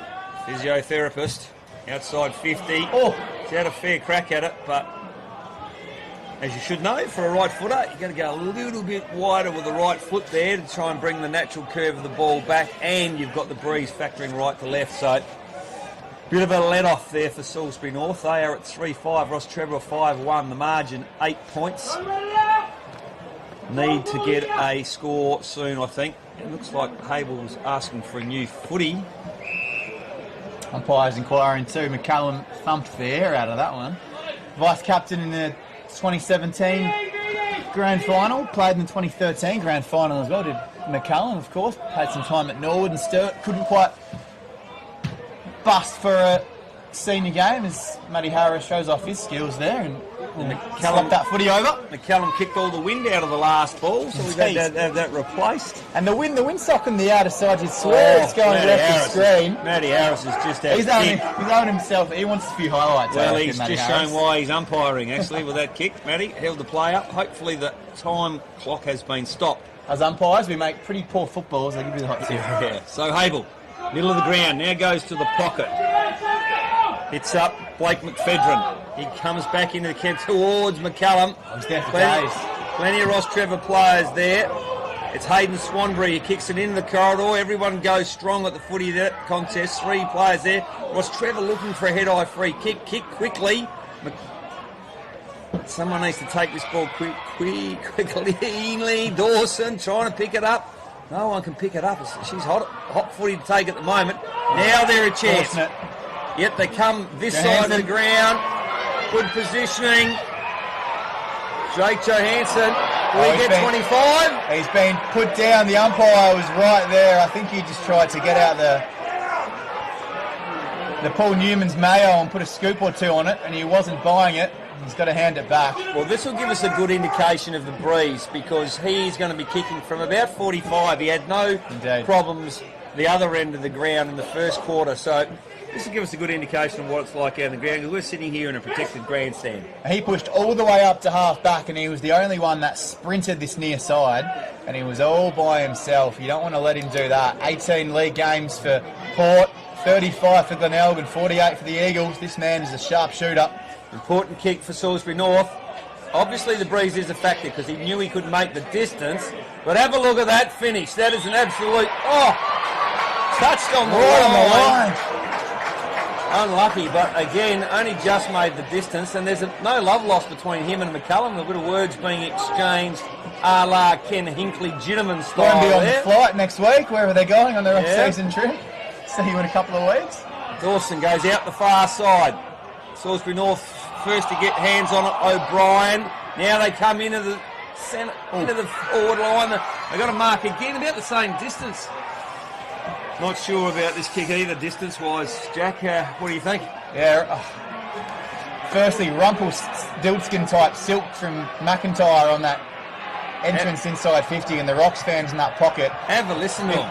Juiced up from the Cooper's Hill. If he kicks it, I can guarantee you he's going to turn around and tell him exactly what he thinks about it. But there wouldn't be a tougher spot on Norwood Oval than this pocket because it's not quite a pocket, it's not quite a wing. So you think he can go the drop punt and he's lining up for it. He's ignoring those fans. Yeah, well, he's hit it beautifully, actually. He's gone to the top of the square. Smart. The Rostrevor crowd gave him a bit of stick. Costanzo goes around the corner. Look at 3 Rostrevor players. They spoil each other. Force it over the line. Just a lack of talk there on that occasion. But I tell you what, the last 5 minutes, Salisbury North have got a bit of a hurry on, and this game has ebbed and flowed right from the start. Dawson goes straight up the corridor. Now Salisbury North for a chance. 3 players there. No one takes it cleanly. Ends up with Dion Lawler. Now we go long to the top of the square. And stupidly, they've given away a free kick, Jake Wagner and Rostrevor. Yeah, Wagner was second. He knew he couldn't make it, so he had to take out the opponent to hold it up. You don't have that much time on grand final day. Game Cheney. Now, I've pumped his tyres in the last quarter and said his ability to bounce back from a mistake. That's his first mistake since that first mistake of the quarter. He ordered the steak well done. It came rare and he bit off more than he could chew. And now it's going to be a set shot. It's going to go straight back over his head. I think distance And again. can stick the dagger in here. Draw it up. Distance again. Is it Johansson with the footy? 3 goals, 7. This will bring her back to 31 apiece. He's taking some deep breaths there. Is it Johansson? Small ground. Just waiting till he gets a bit closer for us. It looks like Yep. he's popped it all the way in. Pumps the fist. Gives him the doubles. Brad Johansson points up to the heavens. The CBC man. He's been at Salisbury North now for a few seasons. He said, Jake, come across. Let's go play some Div 1 footy. And at 31 apiece, their Div 1 ticket is booked. But the one thing yet to be secured is that premiership. And 14 and a half gone second quarter. We're no closer to finding out who's going to take home the flag, Sean. Well, he showed his brother how to kick him, didn't he? Like he's just had a little bit more length on the kick. Perhaps it was a little bit closer to goal. But again, all the momentum has been Salisbury North in the last 5 minutes. And you've got to take advantage when you have the momentum. And they did that. The game is level. We're 15 minutes in. Boy, oh boy, we expected a good game of footy, and that is exactly what we are getting here today. Oh, reading it absolutely beautifully out of the middle. Jimmy Warden, he stayed after their relegation, and he's won it nicely. And how's the bodywork there at the back? Nicholas Stokes. Anglevale Jr. playing his first season, played some footy at Eastern Park last year and taken down. Marking contest, there's the sleeved one. Is it Dawson? Yes, it's Dawson.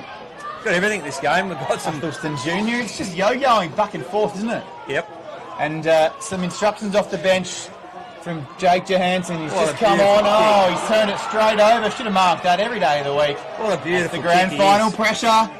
Patrick Dawson. I love seeing him play on the forward line. He's playing more of a wing role this year. So we've been all have a bit of a 2-on-1 here as Jake Johansson. No one's really picked him up as he's come off the bench, so he's just dangerous if the Hawks can get their hands on the footy, but lucky for Rox, it's been all locked up, but Rox still haven't identified him. He's pushing closer into the stoppage now. An injured player will give him time to man up. So out of side, score check, 4-7-31, 5-1-31, more than one way to skin a cat. Sean Jackson and Jack Moore, Div 2 grand final day from Norwood Oval.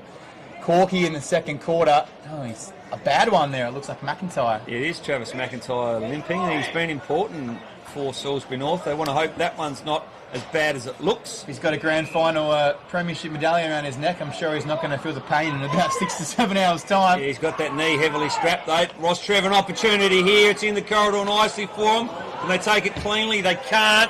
Salisbury North's Ricky Thomas lays it off to that man Dean Lawler, who's having a terrific quarter. They hold the footy up now, survey the options. It's all Rostrevor down the line, so he's probably going to have to go into the corridor if he can find a loose player, or short, gee whiz. He's gone short and should have probably been punched a bit more aggressively by Connor Butcher. I'll tell you what, that was kick from Brock Fensom on the wing. He's covered the ground like a gazelle today, Fensom. Joey Brown was marked the footy, and that is Cameron Ball doing what he does best, intercepting. Loves that kick, switch of play to Tulio Dematius. You know, he's one of the better kicks going round. So you want the ball in his hands. See what he does with this one. Almost turned the last one over a couple of minutes ago. Decides to go long. No one even touched it. Sam Buckham it is, inside 50 or right on 50. Couldn't steer that on line. Again, the ball goes over the back. Salisbury North in good position in front of their player there. Rushed out. McFedrin, he's did it been... well. I've called Salisbury North a couple of times in their qualifying final and back in the regular season, and he's been one who's just doesn't let a mark get taken on him at any stage. So 18 minutes gone, this is a key part of the quarter. Played a bit of B grade this year too. He's 7, 8 and 9 B grade, so he's done well to hold his spot and played pretty solidly today so far. Father's involved with the reserves at the coaching level. Just see Salisbury North pushing Jake Johansson up around the footy.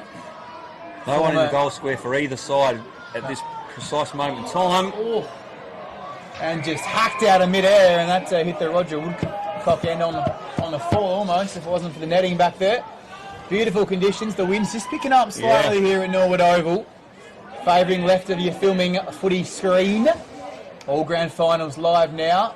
Check them all out, but come back here, because why wouldn't you? 18 and a half gone, 31 apiece. McFedrin, there's your mark of the day. There's two loose down the wing. Haven't quite picked him up, and McFedrin, you give him a wrap and he turns it straight over. Ball key post for Norwood in the grand final last year. He's pushing himself up, trying to get involved. Great smother, O'Brien Sold there. a little bit of candy cheating. And Lanzoni having a big impact on this first half. Well, it was in front of the coach, wasn't he? He was in front of Luke Hable on that occasion, and sometimes that's all you need to be. In front, quick kick into the forward line, and luck's a fortune, he's going to have an opportunity. He'll make the distance from here, no question about that. This is for his second. Athelston Jr., he played 4 reserves games at Norwood, stuck around there. He's been with Rocks since they dropped down a couple of seasons ago. For his second of the term, Sean, you called it beautifully. The minute he asked the boot, he was off. Spinning around and spinning his tyres. Absolutely loved it. And Lanzoni. the first player to kick 2 goals. Breaks their run of singles. So good to see. He's a good finisher of the footy, isn't he? When the ball's in his hands inside 50, he looks like he's very confident and competent in front Their of goals. first goal since he kicked his first at the 3rd minute of this quarter. 2 in the first 4 minutes of this quarter for the Rocks, and since then it's been Salisbury North just pushing the arm back down on the table. That's a big goal heading into time on. Yeah, terrific goal. We're back in the middle. We've got the original ruckman in. Butterfield, Orton or Cloughton. Butterfield first hands on it, and then Doug follows up his own work, looking for a free kick. Umpire lets it go. Spills out now. Again, Salisbury North good on in the inside, but have a look on the outside. You've got all Rostrevor. You've got Lanzoni in front of it. Just too many Salisbury North players getting sucked into the contest there for mine. Butterworth hits it out into space. Bit of a lull. And that was fencing. We just pushed up because, Sean, you saw it beautifully. Rocks had a couple of spares out the back, and Fensom saw that. He pushed up, he got himself involved, and there he is again with a kick. Almost luckily marked, but coming up, don't argue. Costanzo right in front of that Rocks contingent on the outer side. Norwood over, inside 50, coming right up. What's on the menu? A goal, a point, set shot, over the shoulder, goalkeeper back on the line. Well done, Dawson. Dawson read it beautifully. Unlucky Jake Wagner. That was sailing through, I dare say, Sean. Yeah, it was going close, but Dawson read it beautifully. Good pace to get back there. For a bloke playing, I think, wing or half back, he's pushed back beautifully there. 50 goals over the past couple of seasons for Dawson, only the 5 this year in a new role. Here's a chance for the coach. Hayball sets sail, and it stays in actually, ends up with Dawson. It's a beautiful kick. O'Malley. That would have been a free kick, and he almost made a meal. He did. Hit the target though, so the coach won't be too upset, Damon Boots. So O'Malley looking for options in the corridor, which is what they've done a fair bit of. In the end, he has to go down the line to Charles Kemp. See that breeze on that kick just pushing towards us now, so it's going to be very interesting if that keeps up, left of screen. Yeah, a bit of length on this kick. And a good smother by Sam Buck. I'm being pretty impressed with his game today. They make him tough out in Woodinut. He played 34 senior games for them, and Woodinut reserves at Norwood. Padthaway, great part of the state. He played some footy there. They've attracted a few big names over the past few years. Yeah, I think he was injured actually for a fair bit of the year last year, Buckham. 6-7 games. Yep. So here we go. McIntyre. Oh, bit of a hurdle. Ricky Thomas round the corner. Rostrevor in best position. Free kick given away. Didn't have to do it either. You could say you probably... It's McCullum, I think, it gets another one. He's been in the wars a little bit, hasn't he? But again, like I mentioned earlier, no player loves it more than Daniel McCullum. He is as tough as bootlaces. He is as tough as something that's really tough, that's for sure. Yeah, tough. Tough as uncooked meat. Another mark of the day contender, Lonergan. He was the best on ground in the under-19s grand final for North Shore in the Sydney AFL. There's a bit of a stat for you. I tell you what I reckon's happened, mate. I reckon the coach has pushed himself up the ground. So he's getting involved. Yeah, he's starting to get a bit of ball through the midfield, which is terrific to see. Big call! Taken early in the marking contest, and you're observing it beautifully, but Harbour was just pushing himself up, and with that, he's pushed the whole team about 5 metres further forward, so they're locking it in their half of the ground, and it just forced Rocks into making a mistake in the contest because Russo had pushed himself down He was just nudged under the footy. This to bring it back to a draw once again. What a game. Geez, Matty Harris has given some free kicks away in front of goal today. I thought umpires didn't do that. Russell, umpire, made to dance. Well, that's a let-off. 4 goals, 8 tells the story, doesn't it? 12 scoring shots to 7. They've missed a few, but none easier than that. It's a bit early for a handy behind, perhaps. Yes. Cuts it back to a 5-point game. I'm sure Hawthorn would have taken a few of those last night. So Rocks bring it in, 24 gone. This is the time where you just don't want to concede a goal. It's as simple as that. You want to score one. Don't want to concede. Oh, that's a beautiful effort. Looks like Brad Johansson, not only a key and a gun around the footy, but that defensive work inside 50. As a coach, you love forwards to have that defensive side of the game. Yeah, that was terrific. So Salisbury North need Russo to get first hands on the ball, but it's Butterfield who gets it. Enough players there for Salisbury North if they can polish something out of this. I tell you what though, Rostrevor player's gone down there. Yeah, knocked down. He looks like he's up, which is good. Nothing untoward in it, I don't think. No players remonstrating with the Salisbury North player, Travis McIntyre there. So I think everyone needs a bit of a breather in this first half. They'll get it shortly. Yep. So It's that ground, Norwood, isn't it? You just think because it's a bit smaller, you can go an extra 5, extra 10%. Yeah. And you just use your petrol tickets. And if you're all fired up grand final day, you wake up full of energy, full of a burst. Well, the game certainly opened up from what we saw in the first quarter, and all numbers now in this front 50-metre grid. And North do have that loose behind the footy, so it looks like Luke Harbour was just trying to shut up shop. Can Rostrevor get it over the head? Boy, he's a chance over the back if he can get it. I reckon he's a chance here. He has. He's marked it beautifully. Is that Wharton? I reckon that's Wharton. He gets it on quickly. Beautiful kick. Wow.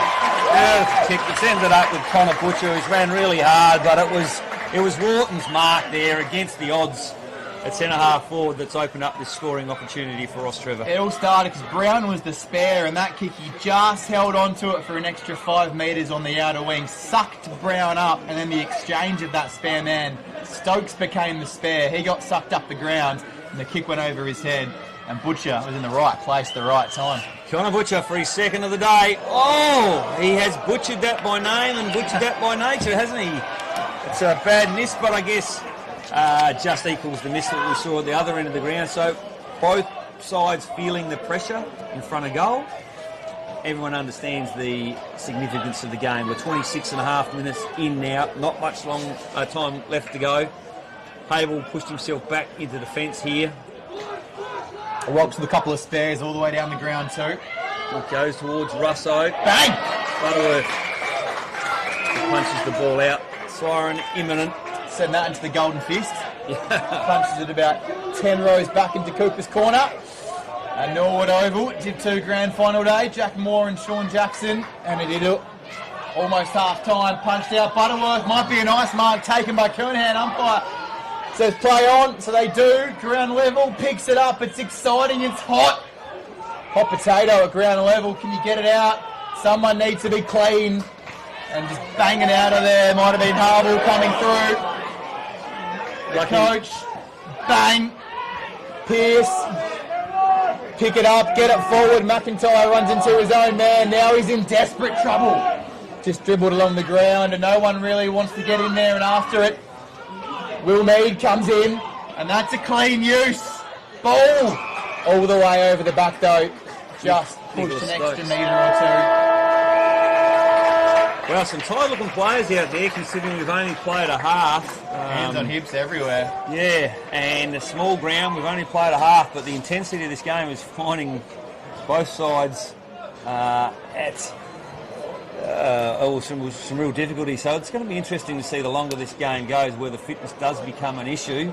At the moment, Rostrevor, they'll go in at half-time, 6 goals, 2, 6 points in front of Salisbury North, 4 goals, 8, but really there is nothing in this game, and hard to make a prediction from here. On the start of that quarter, it looked like Rostrevor by how far for probably 5 or 6 minutes, and Salisbury North, give them credit where it's due, Jack. They fought back beautifully. Oh, it's playing out like an absolute classic. You're going to have to watch this one back tonight. Some of the Rocks fans here cheering their boys off the ground, but it is playing out like their round 1 game at Salisbury North, where it was the Hawks by 7 at half time, and the score there, Salisbury North 37, Rocks 30, and it's very, very similar as the umpires make their way off. They've been involved too, but Score at Woodville Oval for the Please. Division 3 Grand Final.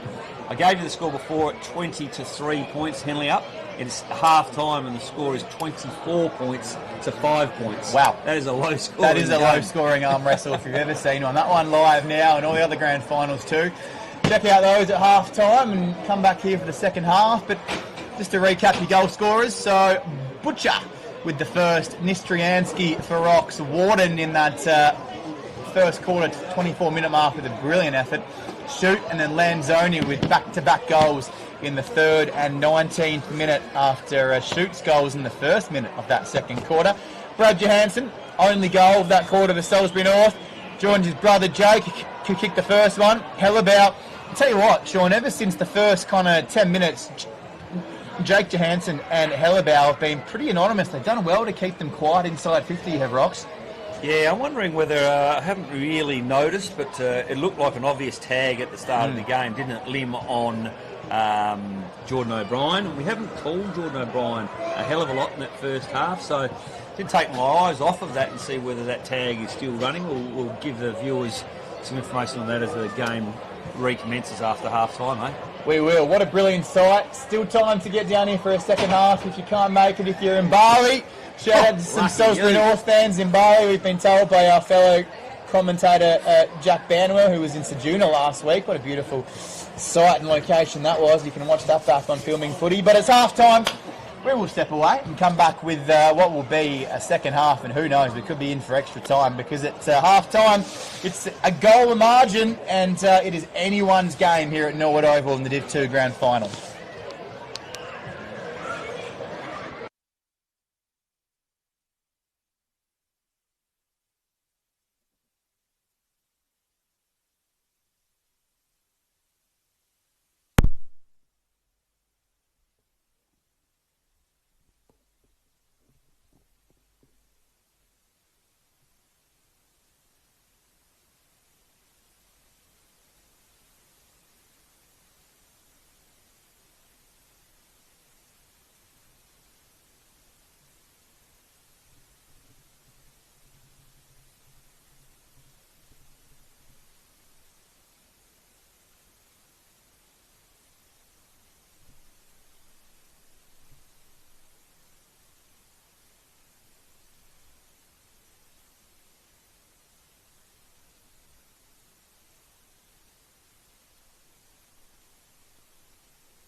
Division 2 Grand Final, and where else would you rather be than at Norwood Oval for this Front of the heater. absolute cracker? I tell you, a heater would be nice up here. If anyone's watching, bring it to us. But I'll tell you what, the players are playing an absolute hot game, and the footy was hot. Matty Harris, look at him go. He's doing a few run-throughs. The umpires are trying to keep warm. It's a cool, brisk afternoon at Norwood Oval. But Sean Jackson and Jack Moore here on Filming Footy.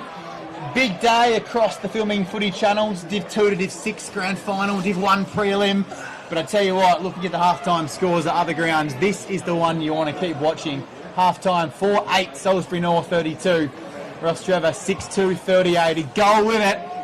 And I tell you what, extra time, just check your books and see what the strategy is for that. 2 5-minute each way. We could be headed there, you never know. Umpires just waiting for everything to be perfect. Looks like To Lim get this is. second half started. Looks like Lim's still running on Jordan O'Brien at the start of this quarter. We'll keep a keen eye on that. Yeah, 100%. Mead's gone into the centre on Johansson here. So first bounce. Some big matchups. Yep, Clawton gets the handball away to O'Brien. He's tackled quickly. It ends up with Joey Brown. He goes around the corner. Geez, that's a well-read mark by Cameron Ball. Stood under that footy under a bit of pressure. And the breeze is definitely worth a couple at the moment. We did say that it's come and gone across the afternoon, but it's certainly there at the moment. James Wharton has it now. He's had a pretty strong influence on this game he's been top so three. far. He's into the corridor. Great defensive work from Harble, just keeping Lanzoni out of it. But now he pushes back. Lanzoni pushes back into the contest, hanging off it. I was going to say, Rocks, of course, have played 3 games in 3 weeks. Salisbury North just the 1. So we'll see if that comes out in this second half. Yeah, that fitness level might come to the fore. Jordan O'Brien has got it now.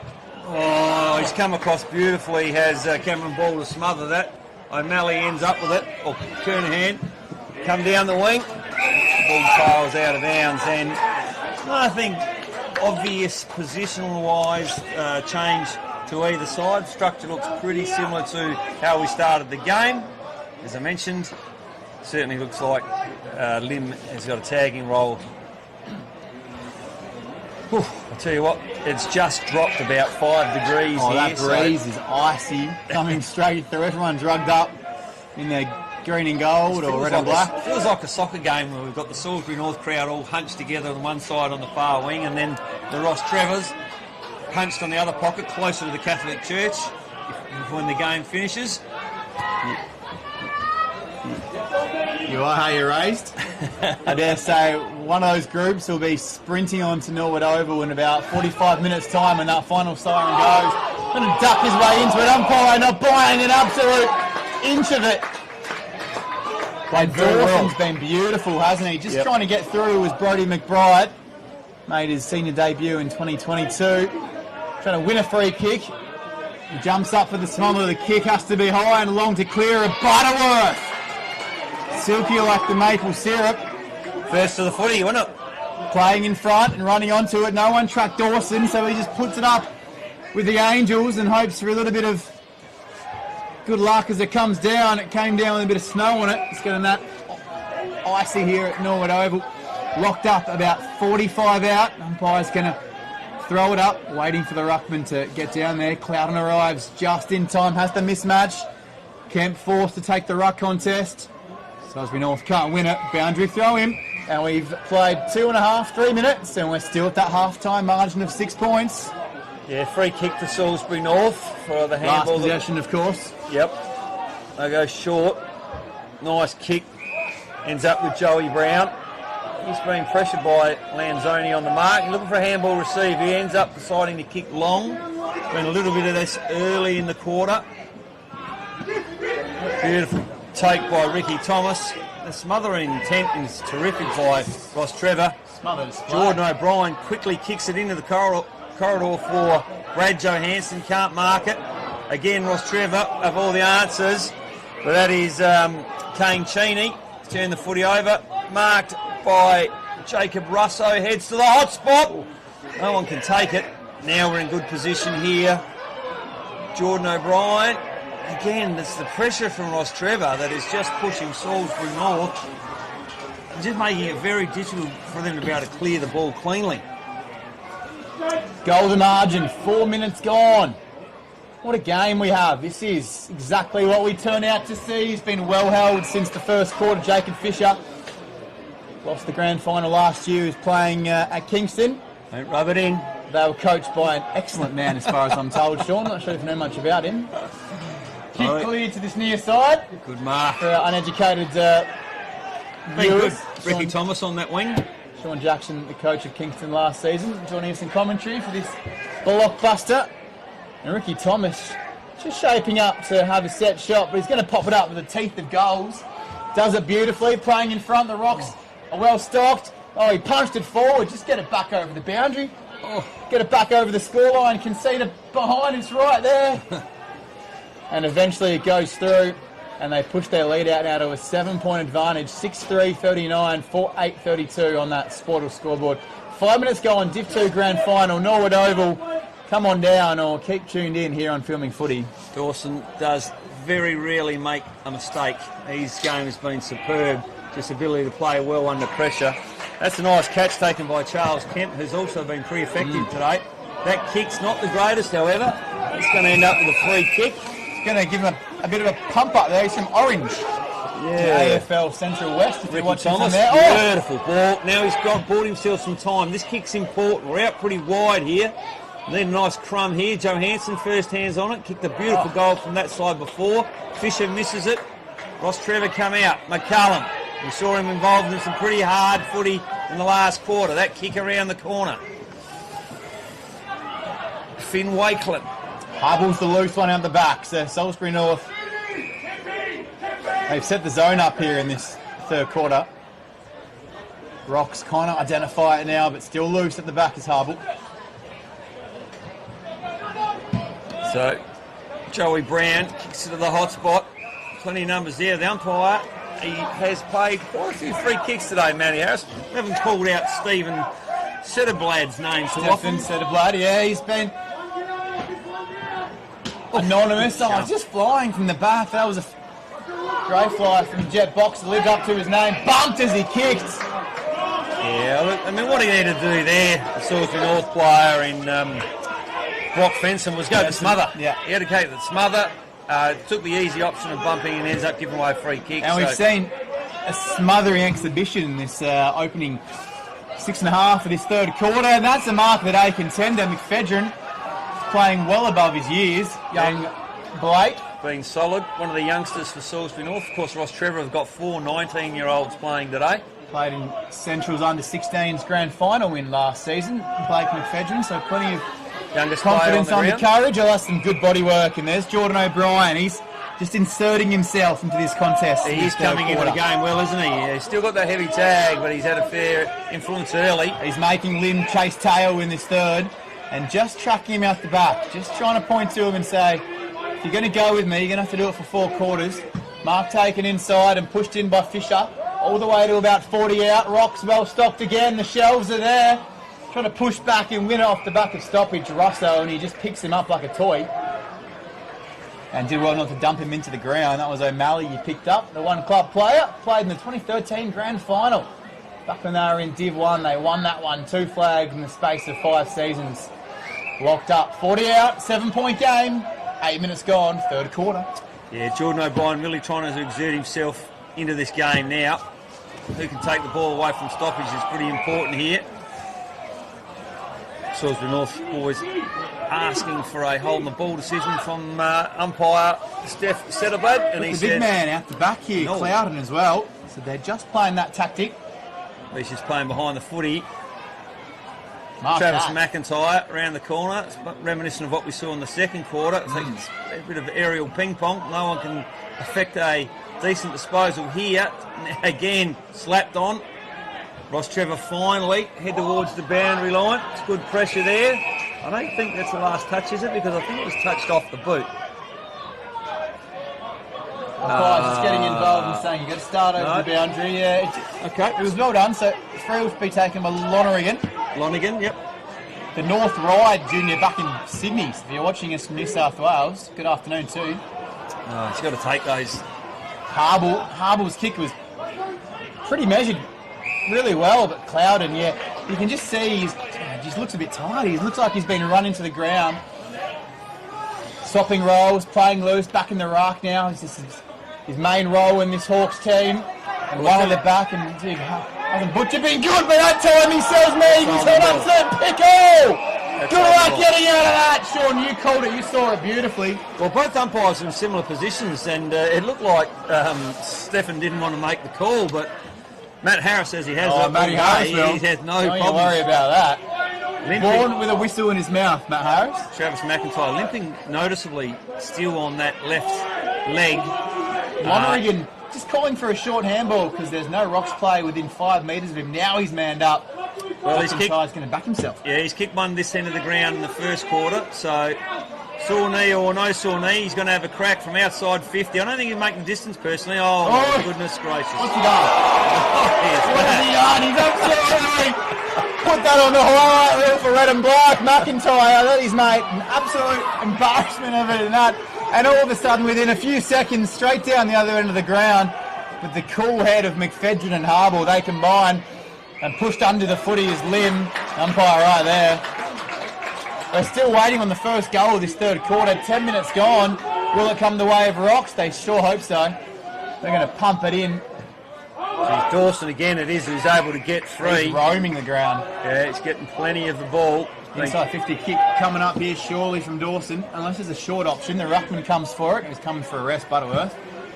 Short kick, gee, you had to measure that. Puts the boundary umpire under a little bit of pressure there. Went to Bianco and got the measuring tape out. Seen a few Bianco mark of the week contenders, haven't we, today? We have. Here's McCallum. Okay, he decides to go long into the teeth. Umpire again, Matty Harris, no problems putting that whistle in his gob. He's found another free kick. It is to Rostrevor. The crowd pretty happy. He looks like boxer. Yeah, I couldn't see what that was for.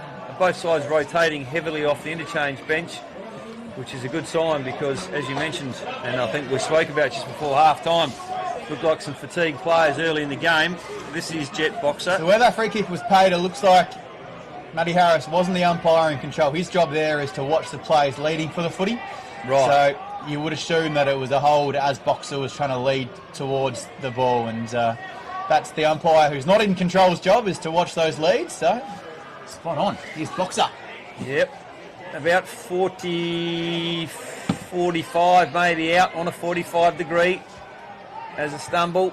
Geez, it looks good off the boot. Looks really good off the boot. First blood this half goes to Rostrevor with an excellent kick into the teeth of the breeze. Gives them a 13-point margin. In fact, 7 goals, 3 to Salisbury North's 4 goals, 8, and not the start Salisbury North would have been expecting. They've had a fair bit of ball inside their own forward 50 and haven't been able to capitalise. What a start. We've waited 12 minutes, but if you're red and black, that's a massive goal. That's just the one that gives you the gap on the scoreboard, and I tell you what, they're multiplying on the outer wing. One thing I do like the about Rocks fans are packed in tight. One thing I do like about Salisbury North is that when they were challenged early in the second quarter, they bounced back quickly. So they'll need a bounce back here. Not used to playing in grand finals, Rocks are. Changing the ruck too, it's Finn Wakeland up against Russo. Russo gets hands on it first. Now they're a chance again through this wing. Smothering exhibition. It is. Just playing footy like they've been told to. Get in there, tack the footy and lay a smother when you run past it. Running past it almost was Nistriansky. He went back in, but by the time he did, it was all the way out the back. Dawson's a sharp kick under a lot of pressure. And they want it long. Kemp's calling for it. Put the hand up. He goes in his direction out the back. Floating back with it. Almost taken Brown. Dribbling in towards goal. Someone's going to be there. Someone was, but it didn't matter. Breathe out if you're a Hawks supporter, because it's all Rocks in the past 5 minutes. That last goal for Boxer, the Marble Range junior, and played some reserves games at North. Will he be on the end of a premiership? Coming out of half back for the Hawks is Brown. Oof. Well, it's that man again who stands in the way, though. The ball on a string. Is it Jordan Dawson out there? Dawson, best on ground for mine to this stage. 16 under 18 games at Norwood. Pumps it into about 35 out. They all fly coming out for it. Should have probably marked that on his chest there, Russo. He's big enough. They call for holding the ball. Umpire just circling like a shark, hunting the prey. Waiting at the back, Matty Harris, looking for a free kick as well. It is loud out there, isn't it? It is indeed. So Russo gets the footy in the end, handballs it forward. Dawson again. And the Rostrevor crowd screaming up for holding the ball. I don't think it was. No one ever had it. They go around the corner. This is where they're just struggling a little bit at the minute. They're unable to penetrate much past the centre line. Their first 5 or 6 minutes, the ball was trapped in the front half of the ground for Salisbury North, but now they're having trouble getting it through the middle of the ground. Rostrevor pressure being terrific. And it's not a game of zones either. It's all one-on-one old-fashioned footy all over the ground. And as soon as either side drop that loose back, it's been equalised straight away. Yep. And Jake Johansson's on the bench in front of us here. He's just busting his gut to come back on this ground to influence this game. Cheney, he wants to influence it. Oh, McFedrin, he's the only one that's stopping the dam from bursting back there along with his coach Harble, because Rocks are threatening to bust through here. Bit stiff not to get a free kick. See the coach is on the bench at the moment as well. Dragged down. Who, the coach?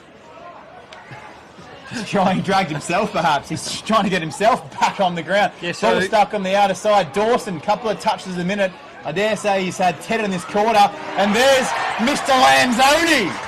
Well, that's who Havel's been playing on for most of the day, Lanzoni. And, well, he's on the interchange bench. He's got his hands up. He's saying, who has got that role? Yeah. Well, no one by the looks of it, because Lanzoni has got the footy in his hands. It's a tough angle right in front of the Cooper's Hill, but at least he won't get much abuse from the crowd because he is kicking right in front of the Rostrevor boys. As Travis McIntyre makes his way to the bench looking very, very proppy indeed. I dare say he's going to wheel around and pop it on the boot. All the way out, it's going to fall short, 10 minutes out from goal. Give it a snap! Oh, pop it all the way across back where it came from. McFedrin didn't take his eyes off it. And the Rocks fans, they're just not as happy as they were about 20 seconds ago. McFedrin takes a chance, plays on, pressured by Shoot. He's held up pretty well. Haven't seen much of Hellebauer. Haven't seen much of Russo. Umpire's going to make him shout, scream and shout, and roll about on the outer side. A few cricket claps in front of us from the Rocks fans in the grandstand. If you want an experience, get out there on the outer side. Warden pumps it in, looks for an option. Flying at the back, Kernahan weighted down, and Istriansky, he was just cheating. He wanted a cheeky little handball off towards the goal square, but ball up, 20 metres out. It is indeed. Good opportunity here for Rostrevor to get their third for the quarter, but Salisbury North are good enough, courtesy of Jake Johansson. He heads to the wing, right in front of the Rostrevor faithful. They end up with the footy, but it's trickled out of bounds, and we'll have a restart right in front of the crowd. I tell you what, Sean, you called it beautifully. They've struggled to get it out of clearance, which means they've had to push Jake Johansson up around the footy, and he's not been able to impact inside 50 at all. Yeah, it's almost to the point where I wonder whether they'll start to push a player up behind the footy, Salisbury North, just to give them a bit more creativity out of the back half. They haven't done that at this stage, and they've won a free kick here. Good advantage if it can bounce up for Ricky Thomas. It does. Gee, get his right leg cut there. Oh, beautiful pressure from Tom O'Malley. Come across and cut his leg and unable to steer it through. And missed opportunity, I feel, for Salisbury North there. 4:10 now, 34. This quarter is absolutely flying by. 18 minutes gone. 11-point lead. You feel like Salisbury North, it's still a lot of footy to be played, but you just feel like they need the next goal here. You see Havel on the mark, mate, so he's obviously gone forward or through the mid at the moment. Trying to influence around the ground, juggled. Not successfully. Loud whistle, boundary throw in. See Jordan O'Brien sprinting off for a break. He had a patch, didn't he, in the opening stages. Well, none of the big men, the ruckmen, have taken many marks around the ground. It hasn't been that style of game, has it? It's been, kick into space, and certainly some of the key forwards taking marks. Here's an opportunity for Salisbury North. It nicely thrown out. Ends up with the tag up. Lim. I beg your pardon. Ends up Joey Brown. Now Rostrevor get it back. Good tackle. Plenty numbers. Can Fisher get at him? Can't. Mead, Butterfield, and Cameron Ball has not been able to keep that one indoors, although... Yeah, touched off the boot. Umpire Matty Harris, he has been involved in every 50-50 decision. Those ears just aren't painted on, tell you what. Strutting around now for the boundary throw-in. As the boundary umpire stretches out those muscles and it's getting on top is Butterworth. I've got to watch out on the ruck as if they give them first use around the footy. They're dangerous forward if Sandler the ball doesn't behave. This time McFedrin's under pressure. Warden needs a bounce. He might get the bounce all the way home. Yeah, well called, Jack. And a bit stiff, the Salisbury North player, McFedrin. I really liked his game, the youngest player on the ground. Thought he did it well, he punched it forward. You can blame the ball for that. Sometimes you can be unlucky, and James Wharton grabbed it. And generally what tends to happen with a kick, a right-footed kick across the goal like that, the second bounce will bounce the opposite direction, and that's exactly what happened. And McFedrin coming off the ground, I hope that is not a reflection of that play and it's just a rotation, because he really did nothing wrong then, the young fella. That's a big gap now. 17 points, they've kicked 4 more goals. Biggest margin of the day, I'd say. Indeed. Ticking to time on third quarter, if you can believe that. Salisbury North just to 6s and 7s. You can see they've dropped an extra just behind the footy coming off the back edge of the square now. Yep. Well, I thought they might do that because they're having a bit of trouble getting the ball out with any precision. Oh! And if you don't mind, Sam Buckham's just giving them the don't argue. He put the ball out in front of Wharton. Salisbury North have got players there, although the bounce wasn't kind. And Rostrevor good enough to get it, although there's a great catch by Joey Brown. Been pretty solid, Joey Brown, hasn't he? Lim was just waiting for it. He would have had a set shot. Good catch by Clawton. 1v2 there. He had to take that mark. He did. He's laid it off to the coach, Hable. He goes down the line. Kick goes over the top nicely. They're playing on here, Salisbury North. They probably need one. Johansson. Oh, just needed the contest in the air. Jake Wagner just couldn't quite get to the footy, and it was well marked by Swanbury of Rostrevor. Swanbury played some footy at Payneham in the Div 1 Rezzies. He was looking for some more opportunities, so he switched over to the Hawks, or the Rocks I should say, excuse me, and replace him Div 1 next season. 50, it's going to kick from about 55 from... breeze over his right shoulder. It'll take the ball an extra few metres. You sit this one up on the right post, I think, mate, and he'll do the rest. Oh, called by Sean Jackson. He puts it up to the right, but it just doesn't have the length, and just trying to get a boot to it. Fisher, the big fish. Just haven't quite reeled him in yet, Fisher. He's just around the edge of this game. So, 2 metres short that kick wasn't it? An important kick for Salisbury North because, you know, they're 16 points behind. That would have been handy. I'll tell you what, though, North have a few players who are just, if they just get themselves a grip on the footy, just a couple of touches, they can take over a game within the space of a few seconds. They haven't been able to get involved. Dawson again. Short from Butterworth, and Dawson's going to hang a couple of medals around his neck, I dare say. Trying to slow the game down a little bit. Best on third quarter. The captain comes on. McCallum offers up a short lead. He's ignored. The big man Clouden, he needs to really get involved. He's done so in the past couple of minutes. Here's the coach, Harble. He always hits targets. Wanted a free kick. Rostrevor have got 2 or 3 free men everywhere. Tripped over his own feelings. Timotheus. Oh, and just calm it all down. Lim hasn't had much of the ball, but boy, he's been influential today. Well, he has. We saw Jordan O'Brien have a purple patch for the first 10 minutes of this quarter. Need him to get going again if they'd have any chance of putting some pressure on the scoreboard. Ball's trail. A little bit of action going on behind the footy here. Rostrevor just getting stuck in and saying, look, you know, we know how to win grand finals and you don't. It's pretty simple at the moment. 16-point lead, 23 and a half gone. Either next goal the Hawks, Sean. Yeah, well, the most glaring thing for me is that Salisbury North have not been able to, like they were in the first quarter, hold the ball in the front half of the ground. So they've been able to get it in there at times, no question, but it's come straight out. So their pressure to hold the ball in the front half of the ground is almost non-existent at the moment. They've got to If they're going to win this game, they're going to have to change the balance around in the front half of the ground for me. And they're a team who all season have done well playing in front. They haven't been headed much in this entire season, and especially in that grand final qualifier, held Rocks goalless to half-time. Fisher kicked 3. He just needs to get himself involved. Clouden needs to influence the game. Got a shin injury here to Johansson, I fear. Everyone a breather here, that's Jakey Johansson. Jake Johansson's the last person in Salisbury North needs to come off the ground injured. They want a couple of them out there at the moment. They want one around the ball and one up forward. And they've only got the one Jake Johansson at the minute. The trainer was trying to get him off the ground now, I think, and he's elected to stay out. So 100 Sandfield games for 3 clubs. Obviously a tough competitor. Clouden wins it, but it's turned straight over. Lim getting involved. He wants a slice of the action. Mead. Oh, they're going to get one. Lucky bounce, are they? They wanted it. They were calling for it.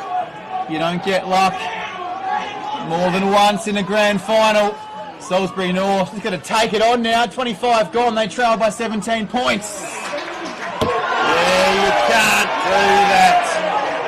Clouton, bad enough you got outmarked in the contest, but then to give away 25 metres in the middle of the ground is absolutely crucial. And it's not looking good for Jake Johansson. He's just hobbled off and he's in the hands of trainers too, so it's just all going wrong for the Hawks at the moment. It is indeed.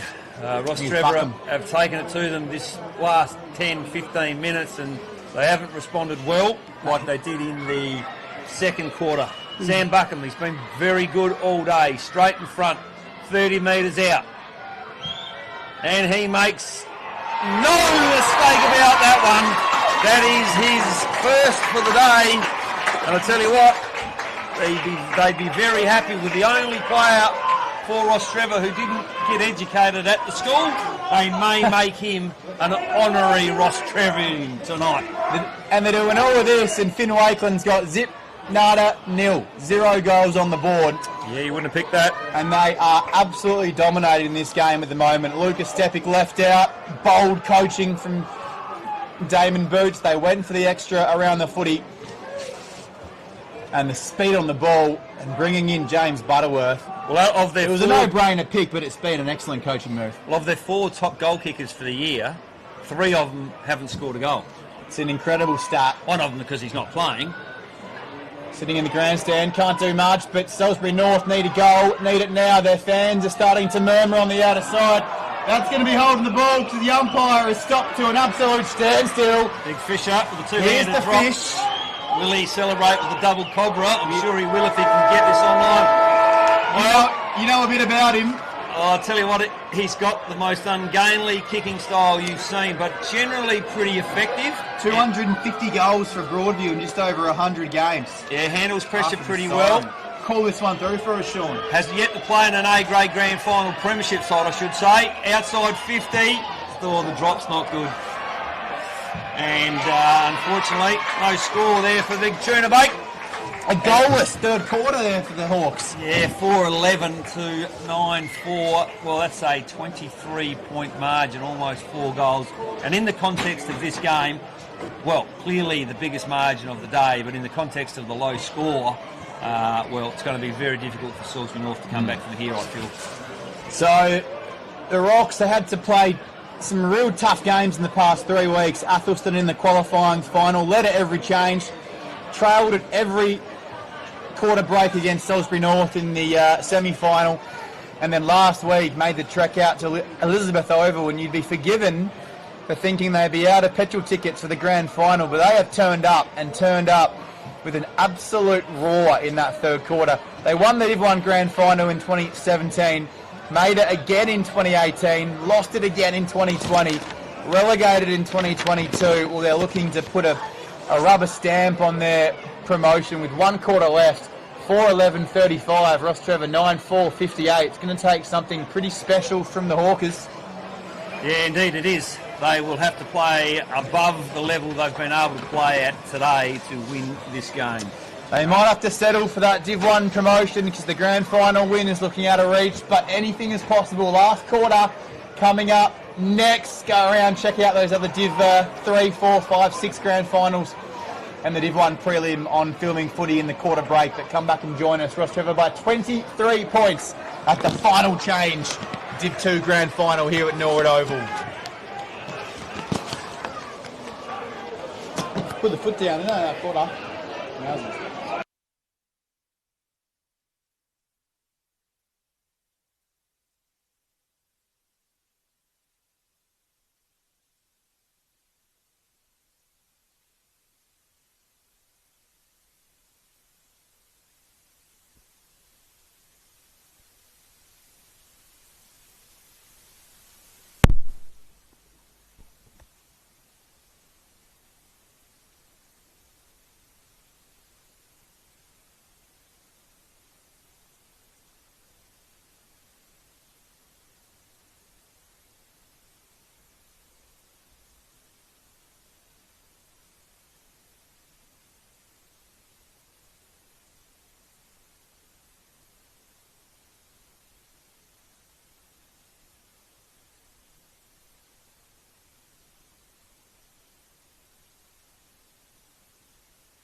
Fourth quarter coming up. First 5 minutes. This is where it's going to be won or lost for the green and gold. Fans have turned out in number. Look at that, Norwood Oval. It's an absolute picture. And the midfield groups in the middle there. Sean, you've got the coaching experience. None other can match in SA footy. What's the messaging at three-quarter time, especially on the Hawks side of the ball? Well, from Salisbury North's perspective, I think they've really got to just take the game on. They can't afford to sit back and wait. The first 5 or 10 minutes is pretty important. They've probably got to play corridor footy a bit. I guess the other thing that's glaringly obvious to me is that quarter they were unable to hold the ball in the front half of the ground. So what they've got to try and do is play a front half game. So they've got to try and get it in and then lock it in. And that's what they haven't been able to do. It's not going to be easy to go in against the breeze. Rostrevor got the breeze at the back, but they're going to have to take it on. And conversely for Rostrevor, well, they just got to keep doing what they're doing. They don't need to do anything different. They're 4 goals up. They had a terrific quarter. Just play the percentages. And again, I'd say to them, the first 10 minutes, if they can hold the score for the first 10 minutes, they're almost home. Looks like we have the closest game of the grand finals as well, and the prelim as well, and Div 1 is Port District. They're going to win that pretty comfortably, so they'll go through and play Glenunga this time next week in the Div 1 granny. Paynham, a brilliant run to the prelim. Oh, well, and the Division 3 three-quarter time score is Henley 86 to Lockley 17, so no surprise there, and probably just a little bit of a surprise on the margin given what it was at half-time, but they're clearly in front there. And the Div 4 one, you've got Kilburn, unbelievable story, back-to-back premierships. They're up by 45 points in the fourth quarter against Westminster. Yep. Mitcham and Colonel Lake Gardens, looks like the Hawks are up by 38 points early fourth quarter there.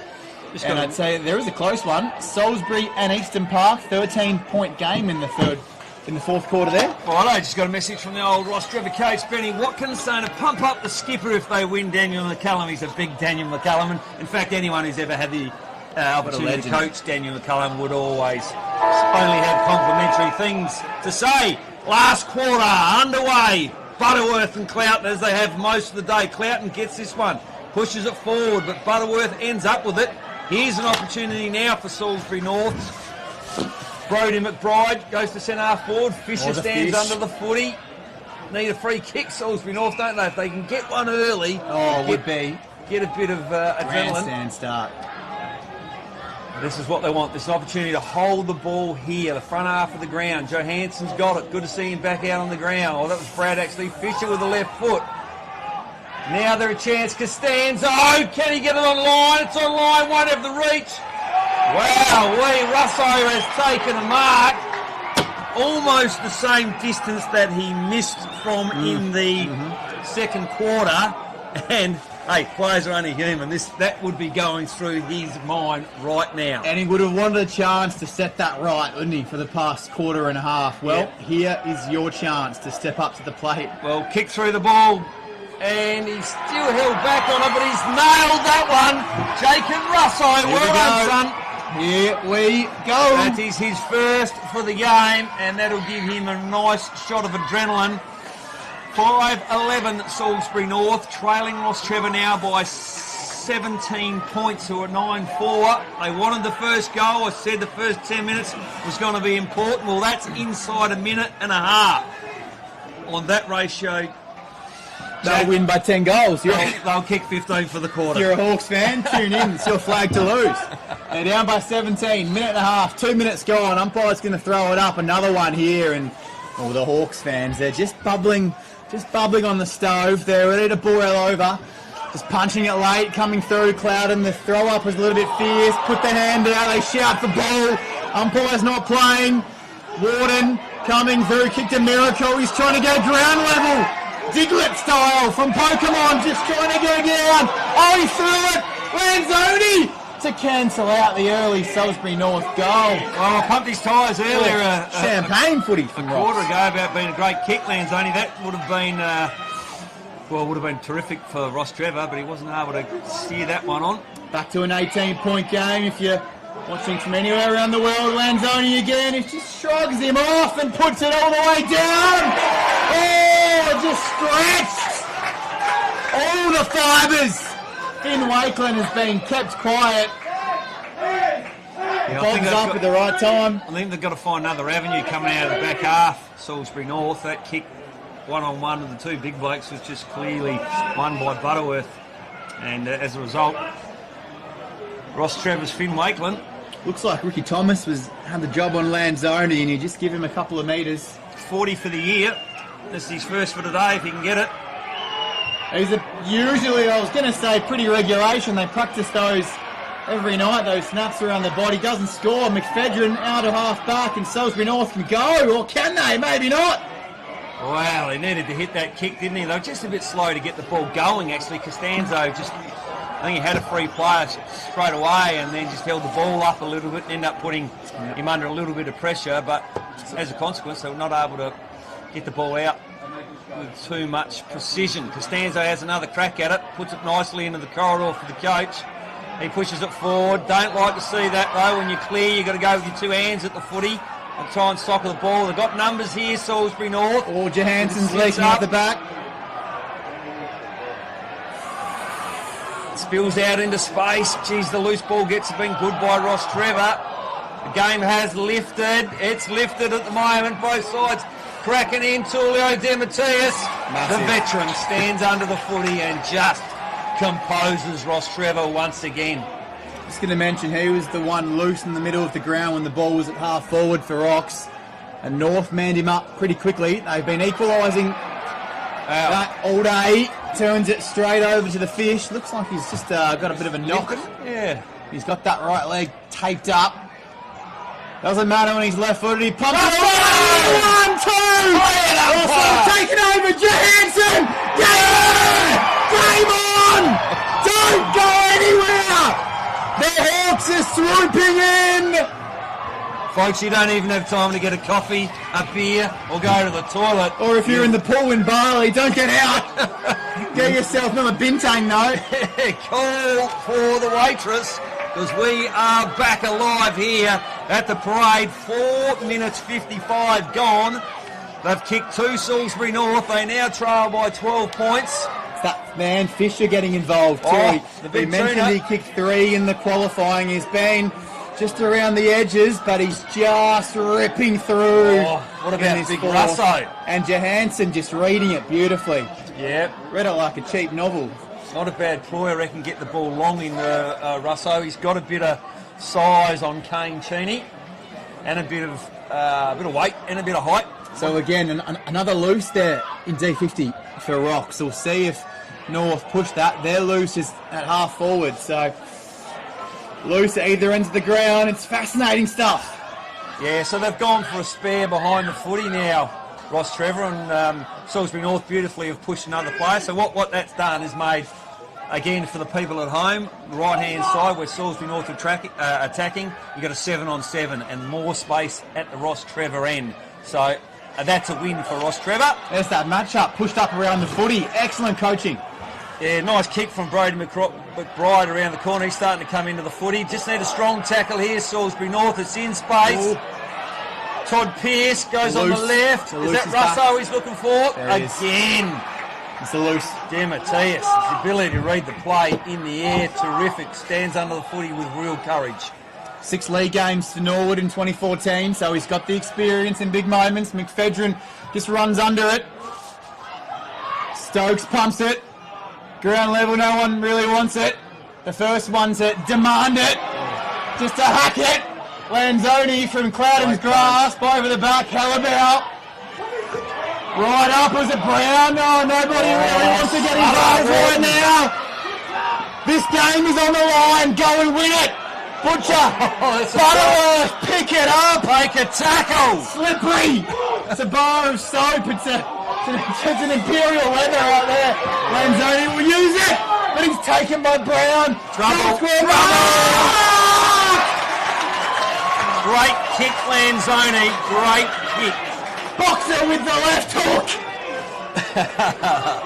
And he went back for seconds, and this will just calm him down. And can you believe we've only played 7 minutes? This quarter has had it all. As indeed. What a start to the last quarter. Check Boxer. This is for his second for the day. Port Lincoln's finest. Yep. Salisbury North are just getting on top, and that hack out of mid-air at half-back. Well, they saw a few fumbles, didn't we, in the middle of the ground, and in the end it spilled clear. Boxer directly in front. Just calms everything down. Just extends the lead back to where we were a few moments ago and comes straight off for a rest.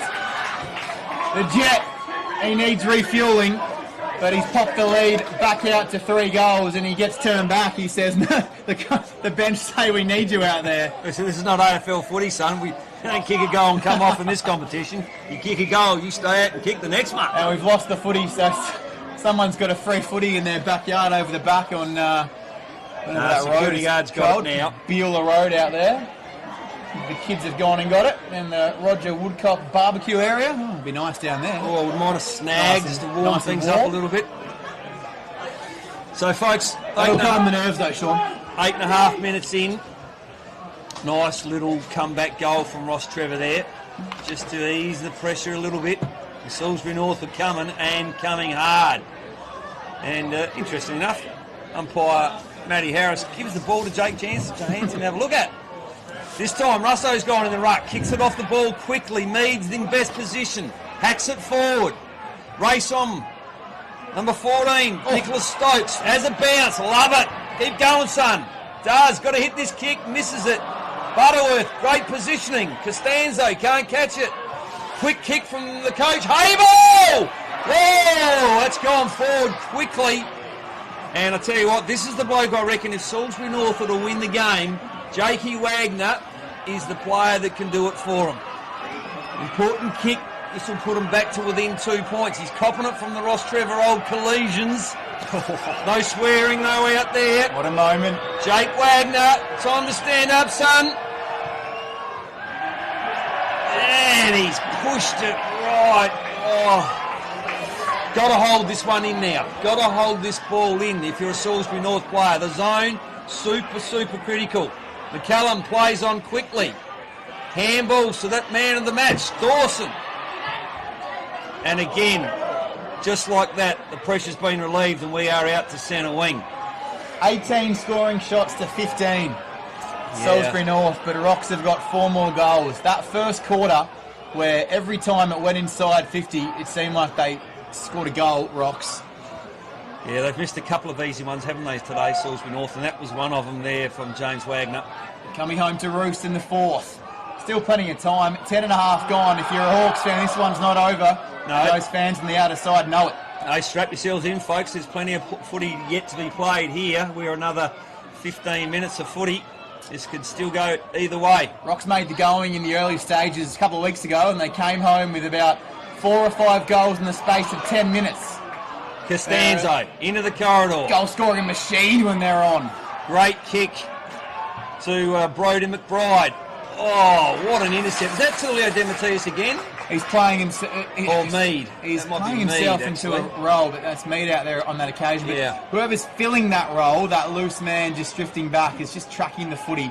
Yeah. That's 3 uncontested marks for that loose in this quarter. Well, Russo, he's having a good last quarter.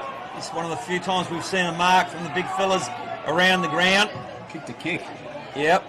He's going searching. It's all Rostrevor there. There's that loose roll again. It's on this Cameron occasion Ball. Ball, was it? Yeah, it's Cameron Ball, experienced player. Look at him, goes to O'Malley in the corridor. He's got space in front of him. Big hole. Big hole also in front of the full forward. Can he hit it there? Oh, what a set of jukes. What a catch. He's got a beautiful pair of hands, Jet Boxer. O'Malley, 11 years ago, he's one of 2 survivors from that 2013 grand final win, over 200 games, and he put it on a platter for Boxer. He couldn't help but mark it. Yeah, he used to be a back pocket player too, so His brothers come up the ground a little bit. have played for the club, O'Malley, as well. Yep. That's cool. So this is a 3rd goal opportunity for Jet Boxer. No other player on the ground has kicked 3. And this will be like salt in the wounds of Salisbury North, having just missed an opportunity at the other end of ground. He is about 30 metres, almost straight in front. Probably an opportunity for the fat lady to start warbling her voice. But unfortunately, pressure, well, they say it builds diamonds, but in this occasion, the pressure caused a crack. Well, have you got anything on in about 15 minutes, Sean? Because the Hawks are 3 goals away from extra time here. Yeah, great kick from Havel too. Brings it in. Gets it back. He's really getting involved. Charlie got 3 men everywhere in the middle of the ground, and so Good footy. Look at the numbers in the corridor Hell here. about. Switch. Oh, that's a risky one. They had him free for about 30 seconds before he kicked it. They're going to get away with it, though. He wanted Stokes busting a gut to try to get after it, and then dismissing his opponent was Russo. But he's turned it straight over. That loose man again What behind sort the of footy. quarter is Demetrius having, if you don't mind? He wants to rip the best on ground medal away from Dawson, yeah, it's a Dawson. 1v1 there at the moment. He's got it back now. And just taking some time off the clock here, and if they want to switch it all the way back to the pocket, the captain's on here on the other side of the ground, might be a bit risky. Well, if Dawson wants to win the medal, he'd want to stop kicking it back to Demetrius, wouldn't he? So, Tulio, long. The young kid from Salisbury North stands underneath that footy. Nobody can mark it cleanly, though. We are 14 minutes nearly gone. Salisbury North been able to at least hold the ball up here on the wing. Need to push forward from here. Hits the space. Rostrevor first, hands onto it. They kick long. It's an important ground ball here. Salisbury North win it. They got numbers this side. I reckon this might be Dion Lawler with the footy. Had a really good second quarter. And he hit this kick. Good kick to Clawton. Didn't bomb away. Wheel around, Rocks son. Wheel had the around. loose. Great kick. Great kick. And it's the bloke I was referring to earlier on, I think, that's got the footy, isn't it? Jake Wagner? Yes, it is. Now, I'm not sure he can make the distance from here. He'll kick from about 50. He's only played the 6 senior games. He's got 17 goals in the season, though. Kicked a bag of 5 against Athelston. This one needs to go through. Come off a shoulder injury. Look at that kick. Oh. Russo, are you there, Russo? Smart. Well, Jakey Wagner, yeah, missed last year with a shoulder injury. Salisbury North be grateful to have him back playing. Well, the Hawks needed that point. 3 goals away from the lead now. That's what it is. And 15 minutes gone. So 10 minutes of real footy, you'd think, for the Hawks to save their premiership dream. They haven't won one. They're back in Div 1, but they want the flag to hang from the rafters. Again, How many times have Rostrevor. they just turned it over? McCallum, right place, right time this occasion. Look, cometh the time, cometh the hour, something like cometh the best men. The experienced players of Rostrevor, Dulio Tematius, McCallum, Dawson, these ones are standing up in the last quarter when the game's on the line. Just putting themselves where they know the ball's going to fall and Yep. just taking care of the rest. So I've had plenty of forward 50 entries this quarter. Russo again. Now, can he actually lower his eyes here? It's not a bad kick, but it's McCallum that punches the ball away. Needs Harbour's ground ball pushed in. up. Watch for the handball receive. No. Should have gone the handball to the captain coach then. All the way to the back, picked up by the captain O'Brien. Oh, they've got three back. It almost beat them all. Could you believe that? Would you believe it was the same three players though? Oh, he went up. Sorry, Sean. He got the ladder from Bianco and he went up for the mark. They've kept it in. Rocks have about 5 on none. They spoil each other, but they might just get the clearance. The pressure's on. It's hot in the kitchen. Well, have a look at the front of the square, mate. There are 4 There's unopposed literally Rostrevor collegians. 6, but yes, 4, 5, 6. Well, where are the Salisbury North players? They're all outside 50. They need There's stuff. about 3 or 4 behind. Well, they're no good there. They're no value there, mate. The ball's not there. Get up the ground and put some pressure they on. are. There. It's where you need to be. Not back. Ripping your hair out as a coach, Sean, with your coaching hat on. It's just when you've got 3 behind the footy pointing and shouting when you need 3 goals and you've got 5 loose opponents inside your forward 50. Well, they've been And then you badly. do silly things like that. Oh, it kills you. They're badly outnumbered in the front 50. They keep getting panicking the a bit. ball. The structure has been completely lost. Yep, they'll review this game if they lose this, and they'll just go, well, that 7 or 8 minute period where we had all footy inside our front half, and we just allowed Rostrevor to mark the ball unopposed. And they had a lot of ball in the first quarter inside 50 as well, and just couldn't put the score on the board. Rocks went bang, bang, bang. Yep. And that's what the game is lost at the moment. 3 goals to margin. Haven't ticked into time on yet, though, and we've seen plenty happen miracle-wise, but one more red and black goal and that might end things. Turned over. Shoot. Lost the grand final at Sandford level last year, and didn't that mark need to be taken by Stokes? Oh, it's turned over straight away. Trouble brewing. Can they rush it? They really can't. With the state of the game, McFedrin's got to measure it. Nope. Out on the full. Good pressure from Rostrevor there. Boundary umpire right there. He should have stopped and just banged it long down the court. Surely just tried to go too cute. Now, is a good parallel to the two sides, wasn't it? No one from Salisbury North able to take the ball cleanly in their defensive 50. At the other end of the ground, Rostrevor was a raffle. 4 blokes raffling who's going to take the footy. So Jimmy Warden, 24 under 18 games for Norwood, 13 resis. This will put it beyond doubt from the boundary. Oh, it looked good. It just faded towards the right. And the Hawks have to go. They have to swoop now. 18 and a half gone. They're going to have to go end to end, but it's turned over. And this man, he points towards the goals. He even wants a shot from 60. I dare say he's not going for it. But Dawson just taking the time off the clock. He'll pump it towards the goal square. Yeah, I love McFedrin for a young kid. I like his game. I think he's going to be an absolute cracking player at this level if he doesn't have another crack at SRFL level. But It's his Kernahan here. He kicked 3 in the qualifying final. okay. So some distant relation to the CEO of the league, I believe, Fergus Kernahan. Spent a bit of time at Payneham Norwood Union. This is the seal if he kicks this, and he's got the wind coming over his right hand shoulder. I think really should kick this 40, maybe 45 metres. Only the distance may be the thing. He sits it up for the wind to take it. Yeah, just couldn't quite get the length. Portland's marked that, and that's a good mark by the big fella.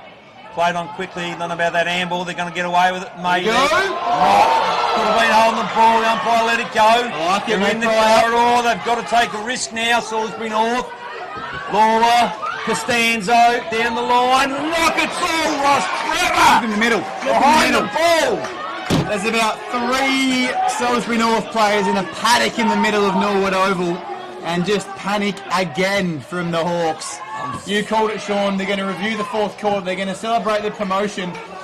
They're going to rule a missed opportunity here, though. both arriving at the same time and head over the footy first from Yeah, courage from both players there. the Hawks. Umpire's called time, so no time is wasted, but we're into time on. Harble. Is he going to push himself up the ground?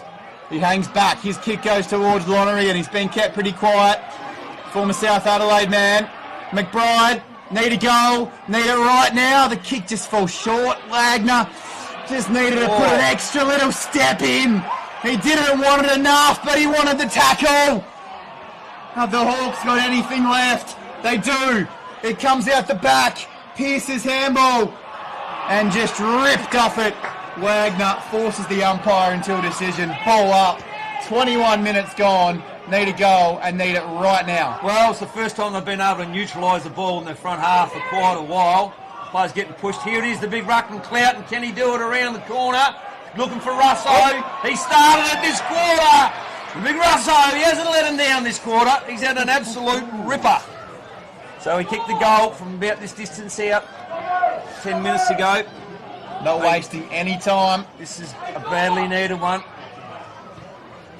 He's missed. Umpire's down. No, he's got it. Oh. Well, he moved pretty hard to his left-hand side. The Umpire had he scared the dirty the, dancing shoes on there, didn't he? scared the bejesus out of me, if you're allowed to say that on live TV. 21 and a half gone. 7-13. They trail 11 points, 22 minutes. Look, there's enough time. Not done. Centre bounce, vitally important. Have a look in the front half of the ground again. They're outnumbered. Don't allow them to play a spare there. They've got two spares behind the footy. So they've got Thomas on the wing. He's pushed. He's staying there, but they've equalised now. No, still got a spare there, They Ross. can't win if they leave the spare back behind the footy. You're Push better that off player risking a forward. loss by 4 to 5 goals, Yep. winning the game. Push a couple of numbers in there. Clog it up if you must. They've done it well, Rostrevor. The coaching's been terrific this quarter. 11 Experience. points, centre bounce, all important. Sprinting off the back edge of the square is Harble. Clouden, he's got something in him. He's dived on that as yes he has. Oh, the ball Matty Harris. Yes. Grandstand finish coming. What have we had this quarter? Lots of goals, a football change. There's plenty of time left. Good handball, great handball. Russo's the target, I would have thought. Ball spills the ground. Russo goes one way. Johansson. Oh, so needs a loose ball take here from Salisbury North. Now much better pressure, isn't it? Now they've pushed up the ground. At the back. Brown was there. Cloughton. Someone just go get it. They try. He's jumped on it again. This might be holding the ball. Oh. Well, Just swallowing the whistle there. That was an opportunity there for Salisbury North. They've got to be aggressive now. 23 and a half minutes on the clock. Thornton first hands. It's out, spills out now. There's an opportunity here. Stokes. A ground ball been taken too high, maybe? No. Oh, the crowd appealing for How's everything. the tackle there? I mean, that's so easy to give away a high free kick when the player's got the head down, but the tackle technique was perfect.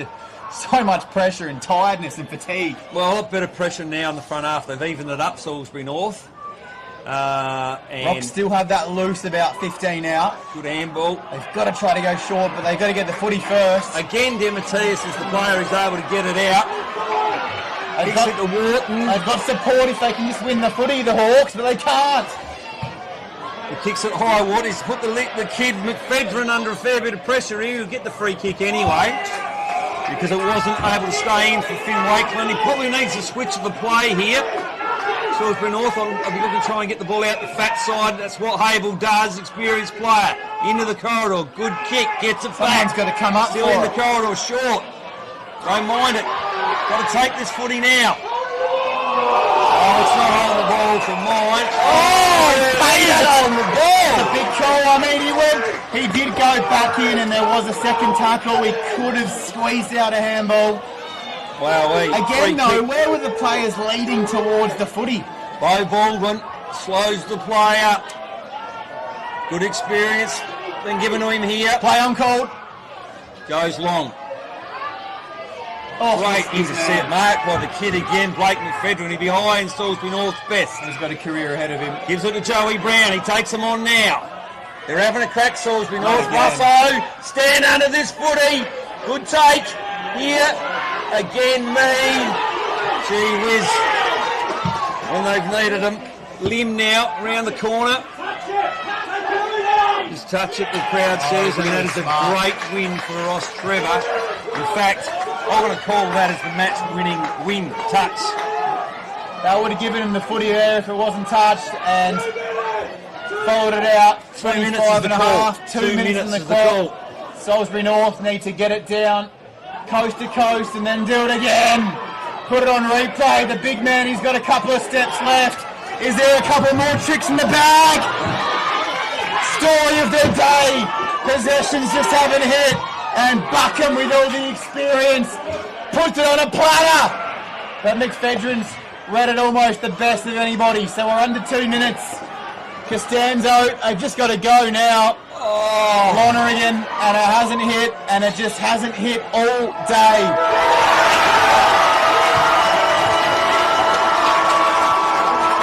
They just know how to win them. They just know how to win grand finals, and you can see the devastation of the Hawks. The promotion means absolutely nothing now. But they can't say they didn't have their chances. And for Rostrevor Old Collegians, they are back. And they're back in a big way, back in the big time. Yeah, no, well, when the game was in the balance like it was halfway through that quarter, Salisbury North were challenging Rostrevor. There was the experienced heads and it was the structure. And to be honest with you, the experience in the coaching staff, I think what we saw today was the value of a non-playing coach versus a playing coach. And that's no disrespect to the assistant coaches of Salisbury North, but the ability to be able to get players behind the ball free, Rostrevor, when they were threatened and they were able to take mark after mark and relieve the pressure, just proved the difference in the end, didn't it? That was. Well, they had enough inside 50s to score 5-6 goals. Yep. They just didn't learn quick enough, really. Salisbury North, they ran out of time. Not disgrace. What we've seen today, folks, for you at home, I hope you've enjoyed watching the game as much as we've enjoyed calling it, because it's been a game that's ebbed and flowed right from the start, and Salisbury North looked like they were in trouble halfway through the second quarter, going against the wind. They challenged, they bounced back. Full credit to the Salisbury North Footy Club. They can walk off this ground with their heads held high, and the new young coach, he'll learn something off the back of this game today, no question about that. Clearly, you know, a couple of experienced operators in Bootsy and Adam West there for Rostrevor.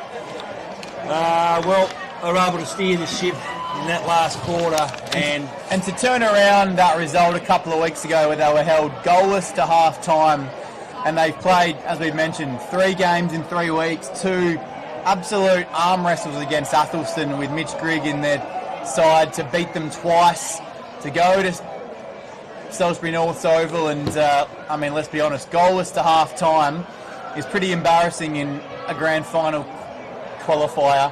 And to bounce back like they did, to be as accurate as they were, you just saw the experience in big games, the difference between the two sides. Harble leads well for Salisbury North, but Rocks have the players who have been there before, have done it, and they've done it again. Yeah, well, clearly, you know, it's going to be a lion ball for the medal for best on. We do give a medal for best on ground, don't we? I think we do. The umpires have to decide that, so right. Well, good luck with that. Then they could end up anywhere. No, I'm only kidding. They've marched off. I think the long-sleeved one is. The umpires haven't got marched off ever. Pretty well.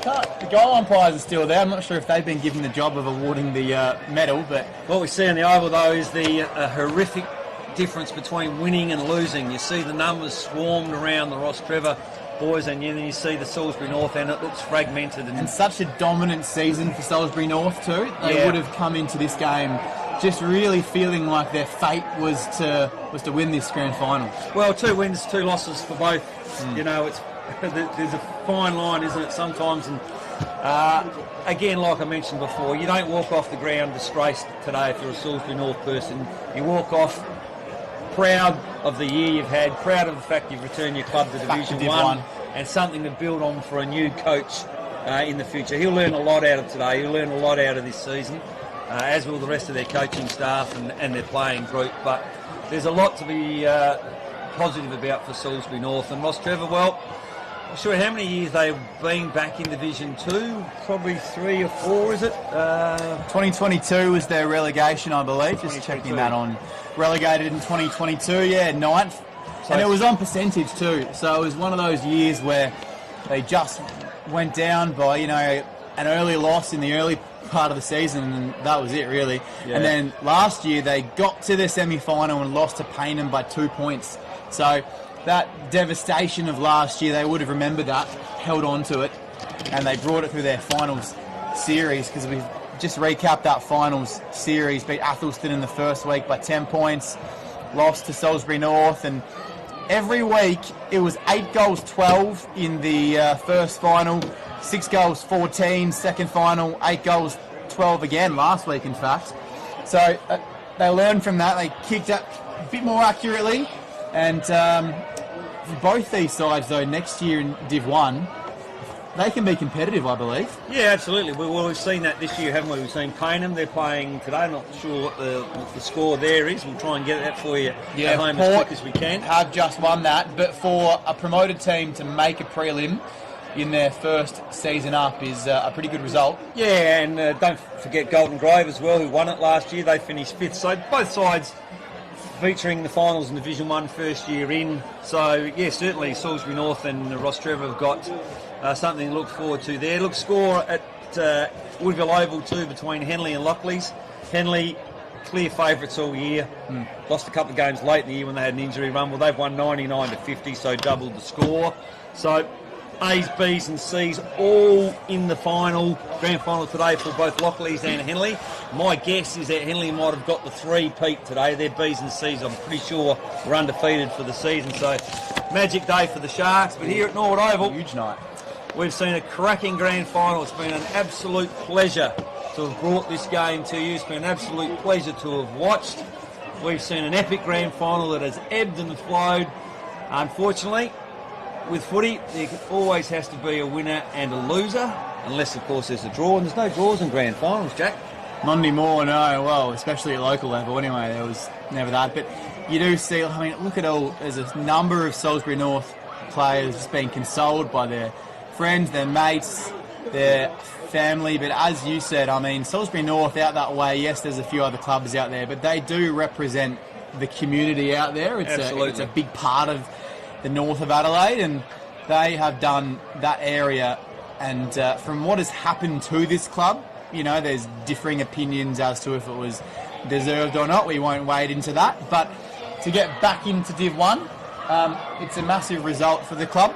And as you said, they can be very proud of their efforts, as there's a few players just running off and trying to find their family members at the moment. Yeah, for those of you at home who have watched it and not participated in a grand final or been on the end of the grand final loss, I can tell you it's the loss, the word loss sums it up beautifully. It's almost like you've lost someone for the next, 24 hours. Because you know how hard it is, to get to a grand final. And, particularly I think of blokes like Jacob Fisher, who's played in back-to-back grand final losses by small margins. It's sometimes footy can be a cruel game, and it can be just the difference in the emotions between the Rostrevor people now and the Salisbury North are like chalk and cheese, and yet the margin didn't reflect that. And the feeling of loss for Salisbury North, they haven't lost a game since round 10. So It's been, 3-4 months of actual time since they've actually lost a game of football. Whereas Rostrevor have that feeling as recent as a couple of weeks ago to Salisbury North. So it's a different, just burns a fire. It's just a different kind of feeling. It's a more recent kind of feeling. And they just played the cleaner football. That fourth quarter, they put themselves in the right spots. As you said, that's where it was won. It was won by just saturating that defensive half of the ground. Well, we're not privy enough to have stats done for us here today like we have been able to in the past. but I'd suggest to you that the inside 50s, there wouldn't have been a great difference between the two sides. Would have said more to Salisbury North in that second half. Certainly, yeah, in the last quarter in particular, but they just weren't able to capitalise, and that's a combination of things. That's a combination of structure, and it's a combination of experience. You know, the McCullums, the Dawsons, the Demetrius, they are the three players who can raffle the best on ground amongst themselves. The goal kickers, well, I don't think we had anyone who kicked 3 for the day. Yeah, and for them to come in, of course, you know, without Lucas Stepic, who kicked 40 on the season, Wakeland didn't bob up until that fourth quarter. He had 40 on the season, Lenz only kicked a couple. Yep. But there were, as you said, the other ones, the defensive side of it. We talked about it in the pre-game, how both sides are defensively solid. And it was the defensive of Rocks, that old saying, that old cliche, you know, defence wins premierships, attacking goals might win games during the regular season, but come a grand final, it's your back six, it's the defensive side of your play. As a coach, you'd know this, that wins you the grand final at the end of the day. Yeah. It's going to be a lot. They're trying to separate to get the presentation started. Yeah, my thoughts it's go gonna take a while. on days like this. My thoughts go to the losers. Most people, you know, just get excited about the winners. My thoughts go to the losers because there's an old saying in footy that the great thing about footy is you've got another opportunity in 7 days. Yep. On grand finals, you don't. That's it. It's all over. You've got to wait for another full year before you can get that opportunity again. Season's finished. And when the margin's small, the little things come back to haunt you time and time again. There'll be players tonight, they'll need to juice up on the Sherbies to I'm try sure they'll have a few Han ultra low carb, the old sponsors product for sure. But that's the beauty of the Adelaide Footy League is, you know, the grand final teams are promoted regardless. Yeah. So at least they've got something to hang their hat on. But it's, as you said, it's some of that won't be in their minds at all at this current time. All they'll be thinking about is, what if I did that, and what if I kicked it there? What about if you're in Division 1 and you lose? There's no second prize in Division 1. Every other division gets a second prize. We'll have that for you next week, of course, the Div 1 Grand Final day. That's going to be massive here. But, I mean, the Rocks support, look at them. There's so many. There's reserves, and C grade, of course, didn't make the Grand Final. Neither did Salisbury North. But they're trying to get them to have the presentations and come to the edge of the square here. But Sean, a pleasure calling with you. I think we've experienced it pretty close. We thought it might be a draw for certain times in that second half, but they just took their opportunities when they were there. Yeah, it was good fun, Jack, wasn't it? You know, went quick as well. It's been a great couple of hours because we've seen an entertaining game of footy. That there was no clear favourite all game. It ebbed and flowed, and at times Salisbury North, they got out the blocks, kicked the first 2 goals of the game, in fact, and then we thought, well, it's not about advantage going into quarter time. Then all of a sudden Rostrevor went bang, bang, bang and kicked 3 in a row, and we thought, oh, look out, here's Rostrevor into the breeze, and Salisbury North walked back again into the breeze in the second quarter. But again, when the game was in the balance, when the game got close, it was the experience, I think, of the Rostrevor players and their structure that allowed them to win. And well, we're probably starting to sound like broken records going over the same thing, but honestly, we're just trying to fill in time until they do the presentations. I think everyone's come to the front now, and the MC's ready to hand the medals out, so we'll try to tune into this, shall we? Best on ground, here it is. We go on Patrick Dawson or Tulo Demetrius. James Warden. Well, we were nowhere near it. He was up there. We'll claim that he was up there. Yeah, no, he certainly played well. You see it from a different perspective when you're on the ground, obviously. He doesn't even know he's won it. But he's the one. I'll tell you what, though, in hindsight, that kick that bent back and bounced through, it was the one that just put the margin to 3 or 4 goals. Blood ruled in the first minute of the game, I think, too. Remember, he came to the bench and he was swearing profusely. And then he was the one that replaced the secondary blood rule about 10 minutes later as well. Right. So umpires remember things like that. And Luke Harble comes to the front. Very distinguished man, and he's a professional. So. Putting on a great show. thanks to both clubs for the main support. The Rostrevor, that's probably one of the ages, boys. Like the 4 finals that we played and the competition that we had through the year. Absolute credit to you boys and your footy club. Look forward to a couple more strong battles in year 1, but yeah, better team on the day and really well done for yourself.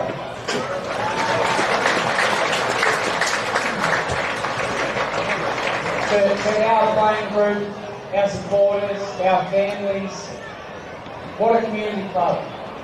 Great community club. I'm super proud of every single person involved. We have the motto of one club, one goal, and being team first. Every single person and partner, wife, girlfriend, family, sponsors have just played a difference in bringing the football club back up. So we didn't get the result today, but everyone should be super proud of themselves because I saw it. So well done for the Yeah, fair call. Interesting words that there is. We probably didn't touch on that. The difference between the cultures of the two footy clubs. Love the competition and really looking for the next year. Salisbury North, a really strong community club.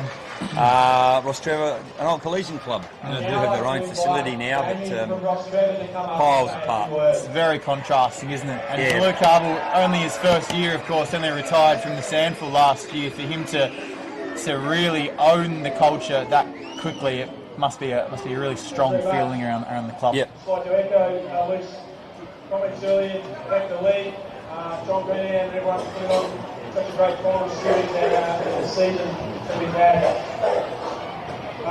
To Luke and Salisbury North, been the benchmark all year, which made us chase your heart. You should be pretty proud of the season.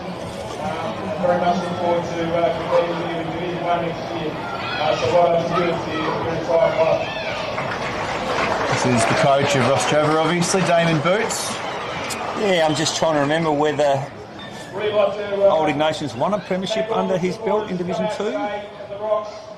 It's an enormous privilege to be back at the footy club, and this one's for you. Big night at Campbelltown tonight, or wherever they go back for their post-match celebrations for sure. Thanks very much. Very special group of people at our football club. Shout out to Jimmy Shannon if you're watching this, Jimmy. I know you've been pretty crook. The bar at Campbelltown named after Jimmy Shannon, long time servant there. Hope that puts a smile on your face, Jimmy. I asked Westy and I asked a lot of you over the course of the season. Today was a very special occasion. Honestly proud of your performance. I know I certainly am, and Adam West as well. We've had an enormous season, so well done to everybody. Thank you. And so O'Malley won the flag in 2013 with them, for him to still be there 11 seasons later, and DiMatteis in that fourth quarter, wow, I mean, a couple of massive moments. Him, Will Mead, McCallum were all there in 2017.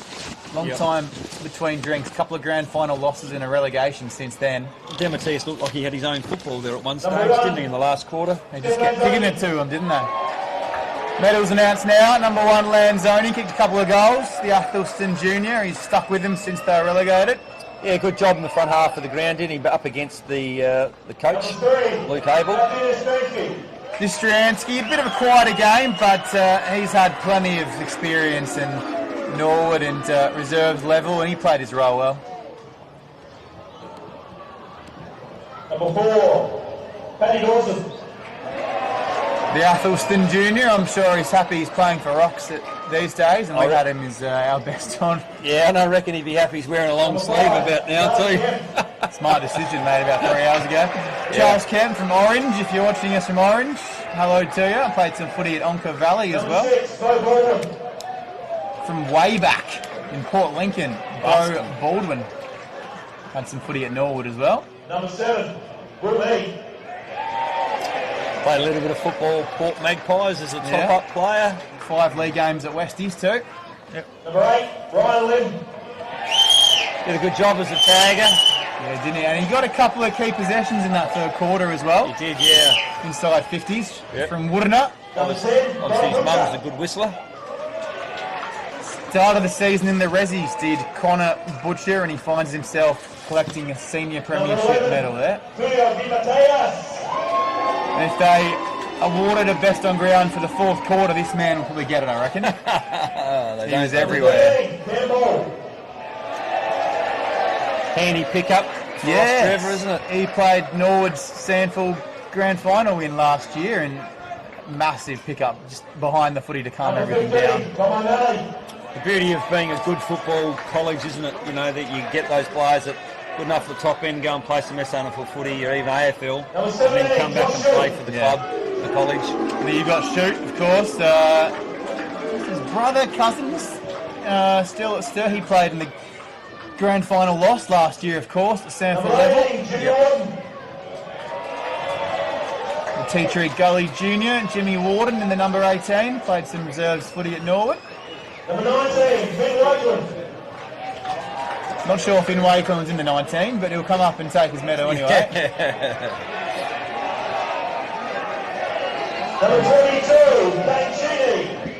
Yeah, persevered, made a couple of mistakes early in the game, but loved his perseverance. Played at Modbury 2016-2017. And Boxer had a couple of moments. Even though he missed a couple of goals last quarter, he took about a minute off the clock with his approaches, and played a good role. Swanbury, Hope Valley, and Paynham Junior. He's been at Rocks for 5 seasons now. The next man up is massive inclusion today, Sean.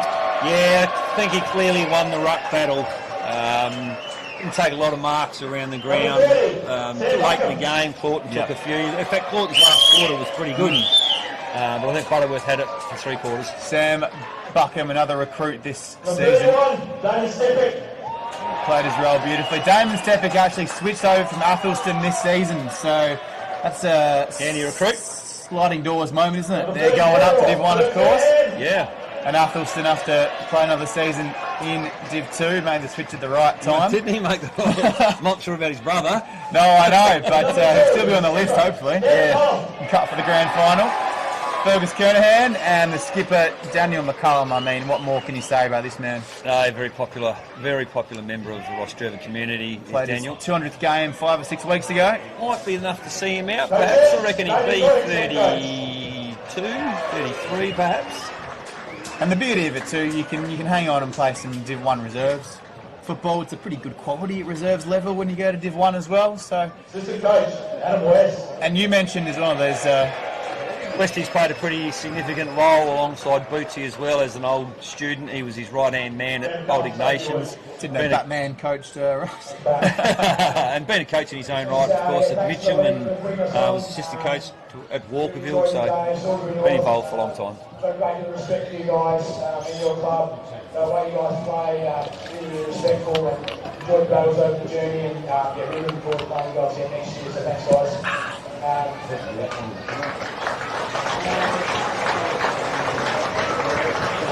To the Ross community, you're the best community. You get around us so much. We're so supported.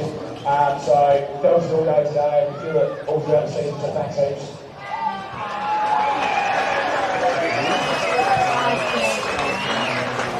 And lastly, to the coaching staff and the players, you're all ripping blokes. I love you so much, and let's enjoy it. Let's go. One thing for sure, Daniel will be celebrating pretty fiercely. Big night ahead, you can guarantee that. And they get their flag and the cup. I thought the cup might be a bit bigger, but they'll take it, I'm sure.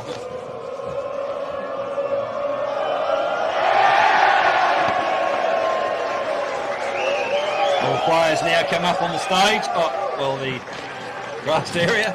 The premiership location, the cameramen go to work, and this is where it begins. This is where mentally pre-season begins for Salisbury North as well. Just got a few hangers on trying to get in the photo there. All the fans approaching. Someone jumping in from the side there. Yeah. Not sure if he's even involved in the team, but hey, why not? I'm sure it'll be the first of many photos of the next 48 hours as the Salisbury North players head off the ground. Plenty to be proud about it out there.